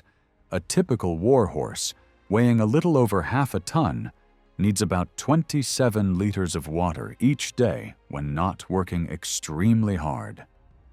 In theory, on that particular day, there was enough water in the pool to supply over 40,000 moderately thirsty horses, not even counting human needs or losses through evaporation.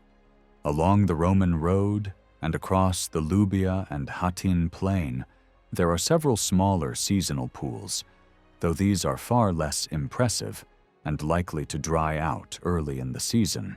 In practice, the most reliable water sources in this region have always been cisterns.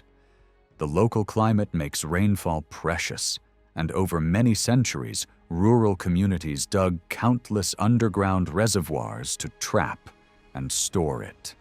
Between Sepphoris and Hattin, there are hundreds of such installations. Most are hewn into limestone and linked to nearby farmsteads, terraces, or village sites. Many were probably first cut in the early Roman or Byzantine periods, and then maintained well into the 20th century. In the village of Lubia alone, which was continuously occupied from the early Roman period until the mid-1900s, more than 200 cisterns have been recorded. A detailed survey carried out as part of the Hattin research project has allowed scholars to trace the path of the Frankish army with much greater precision between Maskana and the horns of Hattin. It appears that the Latins spent most of 3 and 4 July trudging through the Turan Valley and the Hattin Plain, areas covered by deep alluvial soil where there are no cisterns along the path. The Muslims, meanwhile, controlled the surrounding hills, which are dotted with cisterns carved into the limestone. This unequal access to water, on top of the heat and the harassing attacks, gave Saladin a decisive advantage.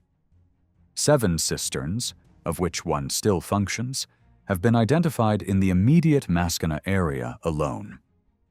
In some places, traces suggest that the Franks passed close to major cisterns, but even if those installations were not fouled by the enemy, the wider pattern remains the same. The Ayyubid forces could move between cool, shaded water points on the heights, while the Crusaders struggled across a dry and exposed floor. Beyond sunlight and the basic search for water, one more environmental element plays a powerful role in human fatigue: the way different surfaces reflect heat. This reflection, known as albedo, determines how much solar radiation bounces back from the ground. The closer a person or an animal is to that surface, the more they feel its impact. Bright ground reflects strongly, while darker terrain absorbs the energy and releases it as heat. On the basalt plateau near the Maskana pool, where the Frankish army camped before the Battle of Hattin, the dark volcanic soil could have intensified the already brutal July heat during their morning march, adding to their growing exhaustion. At Arsuf, sunlight could easily have bounced off the coast and into the eyes of both Crusaders and Muslim soldiers. The heat of the dunes might also have risen sharply, but the marching route likely followed a corridor between the coastal ridges where vegetation helped soften the glare. In both battles, the environment shaped every decision and every step. Wind was another force that could shift the balance. Its strength and direction influenced how well fighters could see, how they maneuvered, and how far arrows would travel. On the Hattin Plain, summer winds usually swept in from the west or southwest. By late morning they strengthened, eased slightly by evening, and picked up again during the night. These patterns greatly affected that famous clash. Archers shooting with the wind gained a noticeable advantage in range. It also dictated when fires could safely be lit. Any flames set too early risked blowing back toward the Muslim lines. Only after the Frankish troops had pushed east of Saladin's forces could smoke and fire be used without endangering his own men. Along the coastal plain near Arsuf, the breeze behaved differently. Morning winds tended to roll in from the southwest, turning northwest as the day went on. This meant the Crusaders, marching southward, often had the wind at their backs. Dust, arrows, even the direction of a possible forest fire would all move with them, making the rear of their column the natural target for Saladin's attacks. Descriptions of both armies being swallowed in dust clouds suggest that the wind was weak or shifting at the opening of the battle, offering no clear advantage to either side at first light. Temperature and humidity were just as critical. Heat alone doesn't tell the full story. Moisture in the air can magnify or disguise its true effect on the body. In the Lower Galilee during summer, temperatures rise sharply from dawn to early afternoon, often reaching the mid-30s Celsius. Humidity varies from region to region, but in many parts of the coastal plain it can remain extremely high, especially at night. Warriors who kept their armor on after dark were unable to cool down properly. Sweat trapped beneath layers of clothing increased dehydration and deepened fatigue, even while resting. These environmental pressures created very different conditions at Hattin and Arsuf. At Hattin, the fighting continued through the night, denying the Franks a chance to recover from the suffocating heat of the previous day. At Arsuf, the armies paused for the night of September 6th, allowing at least some of the soldiers to regain strength. Yet even then, high humidity and heavy gear worked relentlessly against them. Understanding these battles also requires understanding the landscape itself. Roads followed the natural contours of the land, and people used many of the same paths for thousands of years. In the region around Hattin, dozens of ancient routes and junctions were identified, some major highways, others regional or local. Their layout helps explain the choices the Frankish army made on the morning of July 4th. After leaving the main road toward Tiberias, they climbed toward the Hattin Plain. This move did not necessarily mean they had abandoned their plan to reach Tiberias. A secondary route from the plain would still have allowed them to bypass the volcanic hills and rejoin the main road farther east. By tracing these movements and combining them with accounts of fire and confrontation, we can reconstruct how the army was ultimately pushed toward the volcanic hill at the eastern edge of the plain. The dramatic stand of the Franks took place on this rugged terrain, shaped by ancient settlements and long-eroded field systems. The horns of Hattin once bore defensive walls from the late Bronze and Iron Age, and although centuries of erosion and later military activity changed their appearance, their strategic value remained clear. The peak of the northern horn offered a narrow but defensible lookout where only a small group of riders could gather. Cavalry could reach it, but not in large numbers, while the main crater to the south was far too steep for a mounted force to climb in formation. Most of the knights, therefore, found themselves pressed against the volcanic slopes with no real refuge available. If the prevailing western winds blew that day, carrying smoke and fire eastward, they would have aided Saladin's encirclement even further, tightening the noose around the exhausted army. This combination of heat, wind, humidity, and terrain shaped the final outcome. The battles of Hattin and Arsuf were not won by numbers alone, nor by tactics alone, but by the relentless pressure of the landscape and climate, forces that neither side could completely control, yet both had to endure. The woodland around Arsuf, known in the Middle Ages as the Forest of Arsur, once formed part of a vast belt of trees that covered much of what is now the Sharon Plain in Israel. 19th century explorers described open oak woodland stretching south of the village of Mukhalid, between the rivers now called Alexander and Poleg, and older maps show this forest running south from the Poleg stream toward Kfar Saba, and almost as far as the coastal shrine of Sidna Ali. Medieval writers suggest that, on the day before the Battle of Arsuf, the Crusader army emerged from this very forest and camped on open ground near the stream of Rosh Tayi, close to the coast. Their accounts hint that the southern edge of the woodland reached the banks of this watercourse, yet they also describe fighting and cavalry charges taking place right up against the tree line. Muslim chroniclers mention dense groves nearby, where their own troops withdrew among the trees, while Latin poets describe men fleeing into the woods, climbing trees, and hiding in the undergrowth.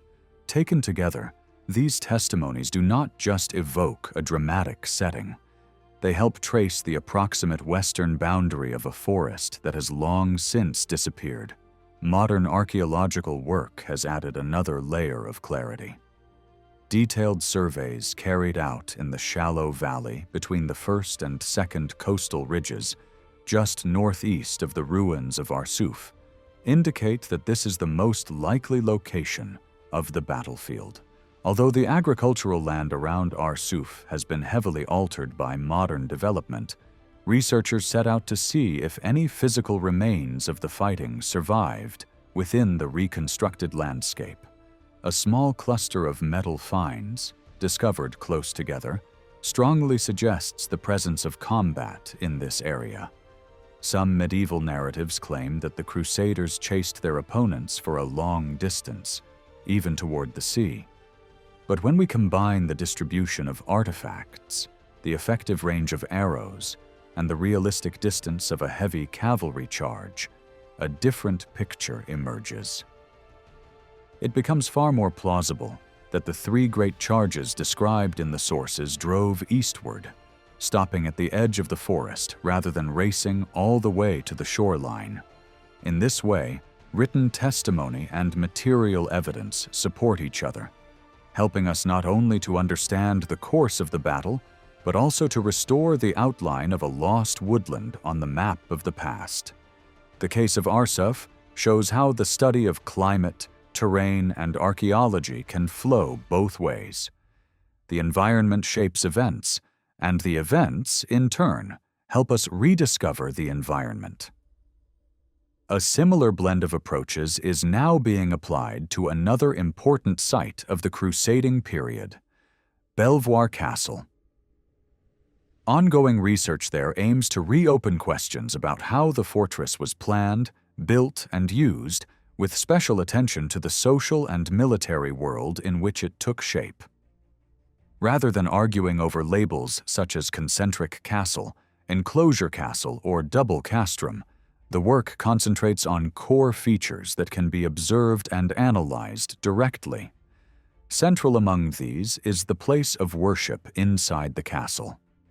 In any fortified residence or monastic stronghold, the church or chapel is a key element for understanding the overall layout, the daily routines of its inhabitants, and the relationship between sacred and secular spaces by examining walls, entrances, vaulted spaces, and traces of internal divisions, and by distinguishing between different building phases, it becomes possible to suggest where such a chapel once stood, even if its exact outline is no longer preserved. This research does not rely on plans and elevations alone. The surrounding landscape, the geology of the hill, and the sources of stone used in construction are all being examined in detail.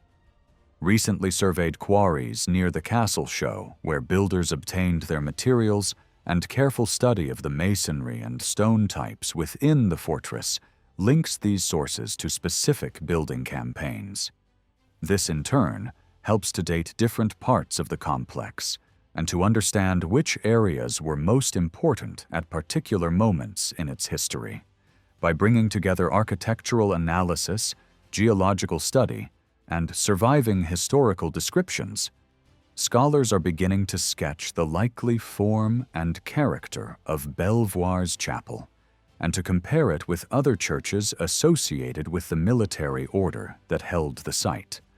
Although some aspects remain uncertain and work is still in progress, the surviving evidence already allows us to outline a plausible plan and identity for the castle's main place of worship, and to offer a solid starting point for future discussion about how Belvoir functioned as both a fortress and a religious community. By the 12th and 13th centuries, as new Crusader states took shape along the eastern Mediterranean coast, the sea became busier than ever before. Trade routes linking the ports of Western Europe with those of the Latin East reached their peak, driven largely by the dynamic seafaring powers of Italy's ships, moved constantly between harbors, stopping frequently to resupply, repair, and exchange merchandise. Among the goods moving along these routes were ceramic vessels, glazed bowls, jars, plates, and kitchenwares that traveled with sailors, pilgrims, and merchants. Though they were far from the most valuable cargo, their fragments have survived in enormous quantities at urban and rural sites across the former Kingdom of Jerusalem. Because pottery does not decay, broken pieces remain buried for centuries. Once uncovered and analyzed, these fragments can reveal where they were made and how they moved across the sea. Ceramics offer an unexpected window into the workings of medieval commerce. They can stand in for a whole class of everyday goods: cloth, glass, metal objects, grain, oil, wine, that often leave no archaeological trace or are much harder to track. Studying the circulation of pottery helps compensate for gaps in written sources and provides a clearer picture of how economic networks operated in the Latin East. In this way, ceramic evidence becomes not just the realm of excavators, but a valuable tool for historians trying to reconstruct patterns of Mediterranean trade. The first scholar to draw direct connections between ceramics and commerce in the Crusader era noted several key points. Pottery from 13th century sites in Cyprus, the Levant, and coastal Syria showed striking similarities, suggesting a tight system of maritime distribution linking ports controlled by the Crusaders, Italian traders, Byzantine territories, and Muslim regions. These networks carried not only fine tableware, but also coarse cooking pots and storage jars. Documentary sources from the period further confirm the movement of such everyday wares along the coast. Early researchers emphasized the need for more sampling, chemical analysis, and large-scale comparison to identify production centers and understand the volume of pottery in circulation. Since then, the field has advanced significantly. Scientific testing has identified several pottery workshops around the Mediterranean.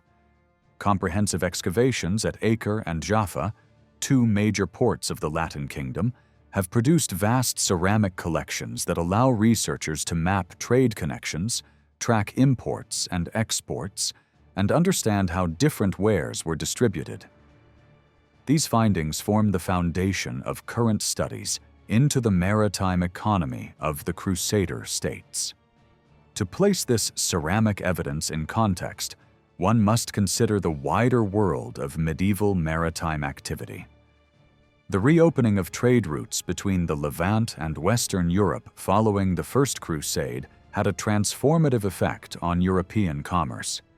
Many historians describe the period as an early commercial revolution.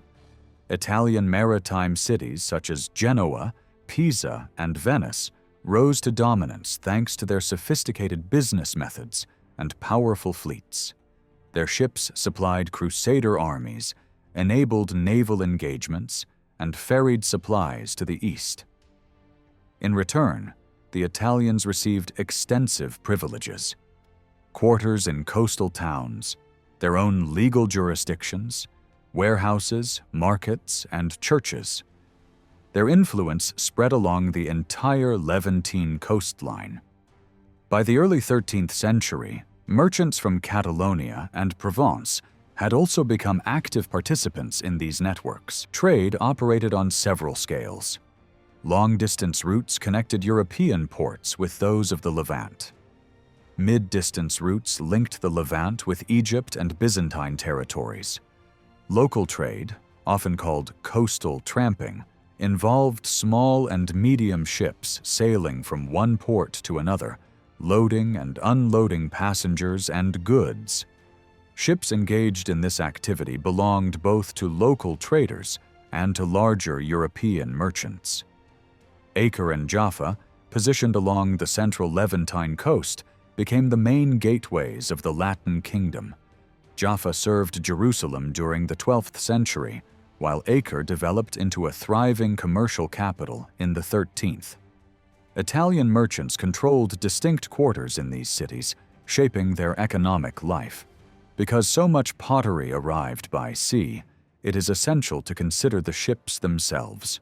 Shortly before the First Crusade, Italian shipwrights developed larger vessels, known as round ships, that were capable of carrying enormous cargoes and even hundreds of passengers and horses. Galleys also increased in size, though they were used less frequently for long-distance hauling. As ship designs improved, ships became faster, stronger, and more reliable. Cargo stability was another crucial issue. Ships needed ballast, traditionally provided by stones or gravel. Over time, merchants realized that heavy goods such as metal ingots, marble, or millstones could serve both as ballast and as profitable cargo. Pottery might also have been used in this way, stacked tightly in cargo holds to stabilize a ship, while still offering something to sell at the next port. Trade routes themselves followed predictable patterns. Although ships were capable of crossing open water, most chose to follow the coastline as closely as possible, stopping frequently at islands or harbors to trade or resupply. This allowed merchants to work with favorable winds and currents, especially in the challenging east to west direction. Over time, improvements in navigation, such as the spread of the compass and the appearance of more accurate nautical charts, made Mediterranean sailing more efficient, allowed for cheaper shipping, and increased the number of voyages between Europe and the Levant. These factors together created a maritime world in constant motion. Ports thrived, merchant colonies expanded, and goods flowed through the sea in unprecedented quantities. Among these goods, pottery, simple, durable, and abundant, now serves as one of the clearest archaeological traces of the trade systems that once bound the Mediterranean together. From the 1990s onward, large rescue and research excavations at Acre and Jaffa, carried out as both cities expanded and as Acre developed its heritage and tourism zones, have opened windows into their Crusader past. At Acre, work in the great compound of the Hospitallers and in a nearby residential and commercial quarter revealed streets, halls, and courtyards that once formed the heart of the medieval town. From these areas alone, almost 10,500 ceramic vessels and sherds were recovered and studied in detail. At Jaffa, a series of medium and small excavations across the old town exposed further fragments of the Crusader port. More than 1,000 pieces of pottery from key locations such as the Kishel and the French hospital have now been analyzed. What stands out in both places is the extraordinary range of imported wares.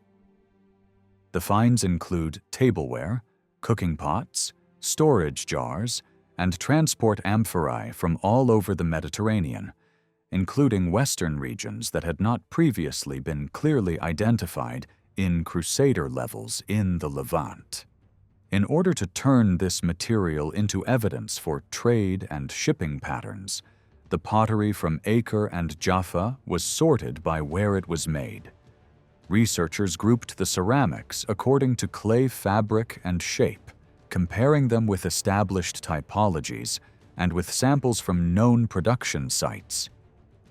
When each type was dated, it became clear that the 12th century already saw lively exchange, but that the range of origins increased even further in the 13th century. The picture that emerges is of two ports drawing in goods from a network that stretched from the Levant to Italy. A significant share of the imports came from the Lebanese coast, within the territory of the Latin Kingdom itself. Workshops there produced amphorae, jugs, cups, and lamps in both glazed and unglazed fabrics, as well as glazed cooking pots and elegant tableware. From inland Syria, under Muslim rule, came fine soft paste vessels decorated with black and blue floral and geometric designs beneath a clear glaze. These took the form of bowls, jars, jugs, and pharmacy jars, and reached not only the great ports, but also smaller rural sites. Their presence shows that commercial links in everyday goods continued despite the ideological and military conflict between Christian and Muslim powers. Another highly distinctive product was the vividly painted glazed ware associated with Port St. Simeon near Antioch, and perhaps with nearby Armenian centers. At Acre, this group is represented mainly by open bowls, but also by jugs, flasks, albarelli, lamps, tiles, and even a small figurine. To the west, Cyprus emerged in the 13th century as a major exporter of ceramics. Kilns there produced large quantities of glazed tableware and lamps, often coated with green or yellow glazes and enriched with slip painting or incised patterns. Alongside these more refined pieces, smaller numbers of handmade cooking pots and jugs, also traveled to the towns and villages of the kingdom. From mainland Greece and the Aegean islands came further glazed tablewares in a variety of styles. Many of these are somewhat coarse, with uneven walls, and hastily executed in sized decoration, which strongly suggests mass production aimed at maritime distribution. Underwater excavations of shipwrecks that carried cargoes of similar bowls confirm this interpretation. Asia Minor and the Black Sea region supplied transport amphorae designed for carrying liquids in bulk, as well as a group of thin-walled cups, plates, and bowls known for their sharp, incised designs. These too appear regularly both in shipwrecks and in the deposits at Acre and Jaffa, Italy, and the wider western Mediterranean are also clearly represented. Southern Italy and Sicily sent large volumes of proto-maiolica, a fine tableware with a pale body covered in a white tin glaze painted in brown, blue, yellow, and sometimes green. These vessels are mostly bowls and plates, with fewer jugs, and their quantity at Acre underlines the strategic position of these regions in Mediterranean trade. A second Italian group decorated with bold spiral motifs appears in smaller numbers. From northern Italy, probably Venice, came glazed bowls, jugs, and albarelli whose shapes and designs show strong inspiration from late Byzantine ceramics. Cooking pots made of orange-red fabric from the Ligurian and Catalan coasts, and others in fine gray clay from Provence and Languedoc, testify to the movement of utilitarian kitchenwares as well as fine tablewares. Additional imports from southern France include glazed jugs and unglazed crucibles, pinched bowls and basins, probably used by metalworkers and other craftsmen. Catalonia contributed further glazed wares, such as simple basins and bowls decorated in green and brown.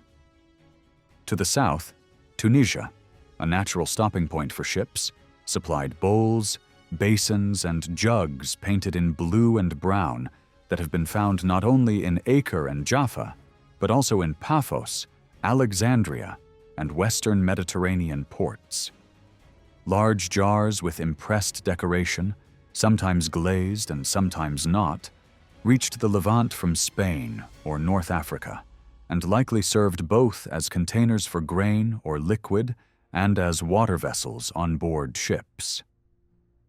At the farthest edge of this network, fine green glazed stoneware from China reached Acre, probably carried by Venetian merchants either overland through Central Asia and the Black Sea, or by sea to the Red Sea, and then north through Alexandria.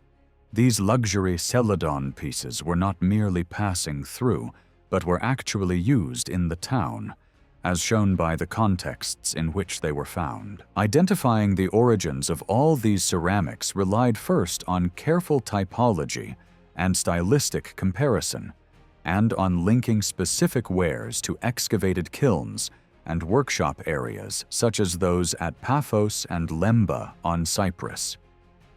From the 1980s onward, more precise scientific techniques were added. Petrographic analysis, which examines the mineral composition of the clay and temper to match it with geological regions, and chemical analysis, which measures elemental composition to create a kind of fingerprint for each source, have been applied widely to medieval Mediterranean pottery. These methods have been used on material from Acre, Beirut, Cyprus, Kennet, and other sites in the Latin East, and their results have been woven into the classification of the groups just described. When the mapped production centers are plotted, a clear pattern appears. Most of the workshops that supplied the Latin East stood either on the shoreline or very close to it: Beirut, Almina, Kennet, Paphos, Apulian and Sicilian towns, Venice, ports along the Ligurian and Catalan coasts, Provençal and Languedoc harbors, Catalan ports, and Tunis were all maritime or near maritime locations. Only the soft paste wares from inland Syria and the Chinese Saladin began their journey far from the sea, traveling overland to ports before joining the coastal network. To understand how important each region was within this system, archaeologists needed not only to identify types, but also to count them. This was done by recording every rim fragment according to its form and function, which provides a reliable measure for comparing assemblages. When the sherd counts from Acre and from key sites at Jaffa are broken down by production region, a striking pattern emerges. The majority of glazed tablewares in both ports come from the eastern Mediterranean, roughly 44% at Acre, and a very similar share at Jaffa. The next largest contribution is from northern and central Syria and Lebanon, close to 30% in each town.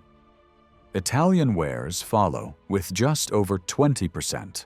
Only a small fraction, around 3%, comes from the western Mediterranean, while Chinese imports are extremely rare, amounting to fractions of a percent at Acre, and none so far at Jaffa.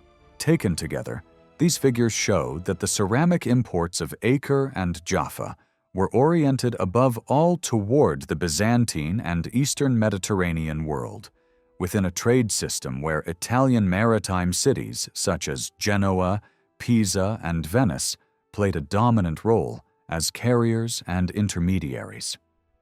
All the ceramic groups described earlier turn up in Acre, and most of them appear at Jaffa as well.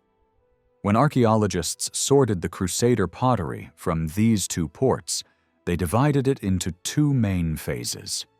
The earlier material belongs roughly to the 12th century and the very beginning of the 13th. The later material belongs to the 13th century.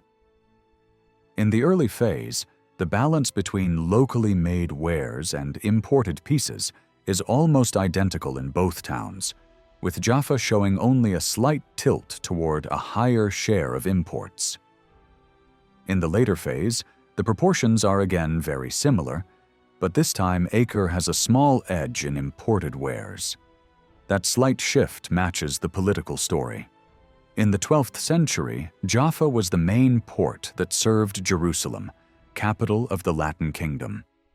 In the 13th century, Acre itself became the effective capital and a major commercial hub. So it is not surprising to see a stronger flow of imported goods there. The same imported ceramic families that reached Acre and Jaffa were also used at other Frankish strongholds along the coast, such as Athlit, Caesarea, and Apollonia, Arsuf farther inland. Many of these wares traveled to castles, towns, and monasteries in Galilee and the Carmel, as well as to villages lived in by the local population that did not belong to the Frankish elite sites, such as Horbat Uza, Melia, the monastery of St. Mary of Carmel, Tiberias, Nazareth, and Yokneam, along with rural settlements like Horbat Bet Zenata, Kisra, and Horbat Burin, all yielded similar imported vessels. A wider survey of the Latin East shows that these wares were in fact spread across a long list of sites. The key difference between place and place is not which types appear, but how much of each type was actually used. When archaeologists quantified the pottery from an urban center like Acre and compared it with rural Frankish villages and with rural villages inhabited by the indigenous population, an interesting pattern emerged. In villages of the local population, almost half of the vessels were handmade, and only a tiny fraction of the bowls were imported. Glazed pieces. Local glazed wares were present, but in modest proportions. In rural Frankish sites, handmade pottery dropped sharply, while imported glazed bowls became more common, although still not dominant. In Acre, a wealthy port city, imported glazed wares form a very large part of the assemblage, while handmade vessels are almost absent. This suggests that what people used on their tables was shaped less by a desire to show ethnic identity and more by everyday habits of cooking and dining, and by practical factors such as what was on offer in their local market and how much they could afford.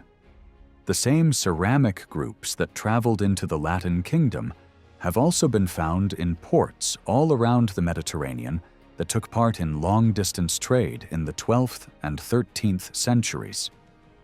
These include Beirut and Tripoli on the Levantine coast, Almina and Kenet in northern Syria, Paphos in Cyprus, major centers like Istanbul and Corinth, and western ports such as Split, Venice, Genoa, and Marseille, among others.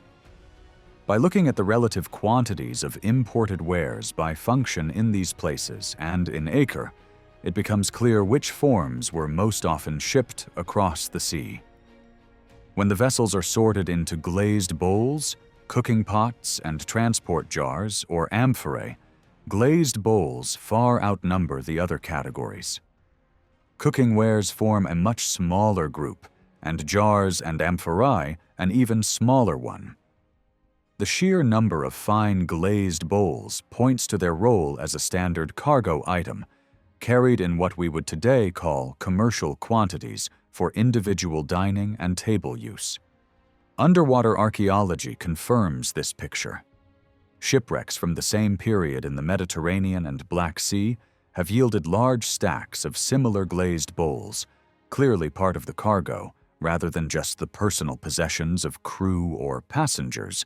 All of this supports the idea that a distinctive package of ceramic types was circulating through the ports of the Latin East and the wider Mediterranean.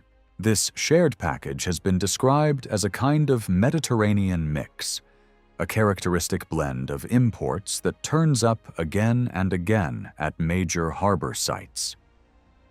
At least 16 of the imported subgroups found at Acre also occur at other excavated ports, including glazed wares from Beirut and central Syria, Port St. Simeon, ware from the North Syrian coast, Cypriot glazed wares, Greek and Zeuxippus glazed wares, and amphorae from the eastern Mediterranean, Proto-Maiolica from southern Italy and Sicily, Venetian wares, cooking and glazed wares from southern France, Catalan glazed wares, cooking pots from the western Mediterranean coasts, blue and brown painted wares from Tunisia and Chinese Celadon.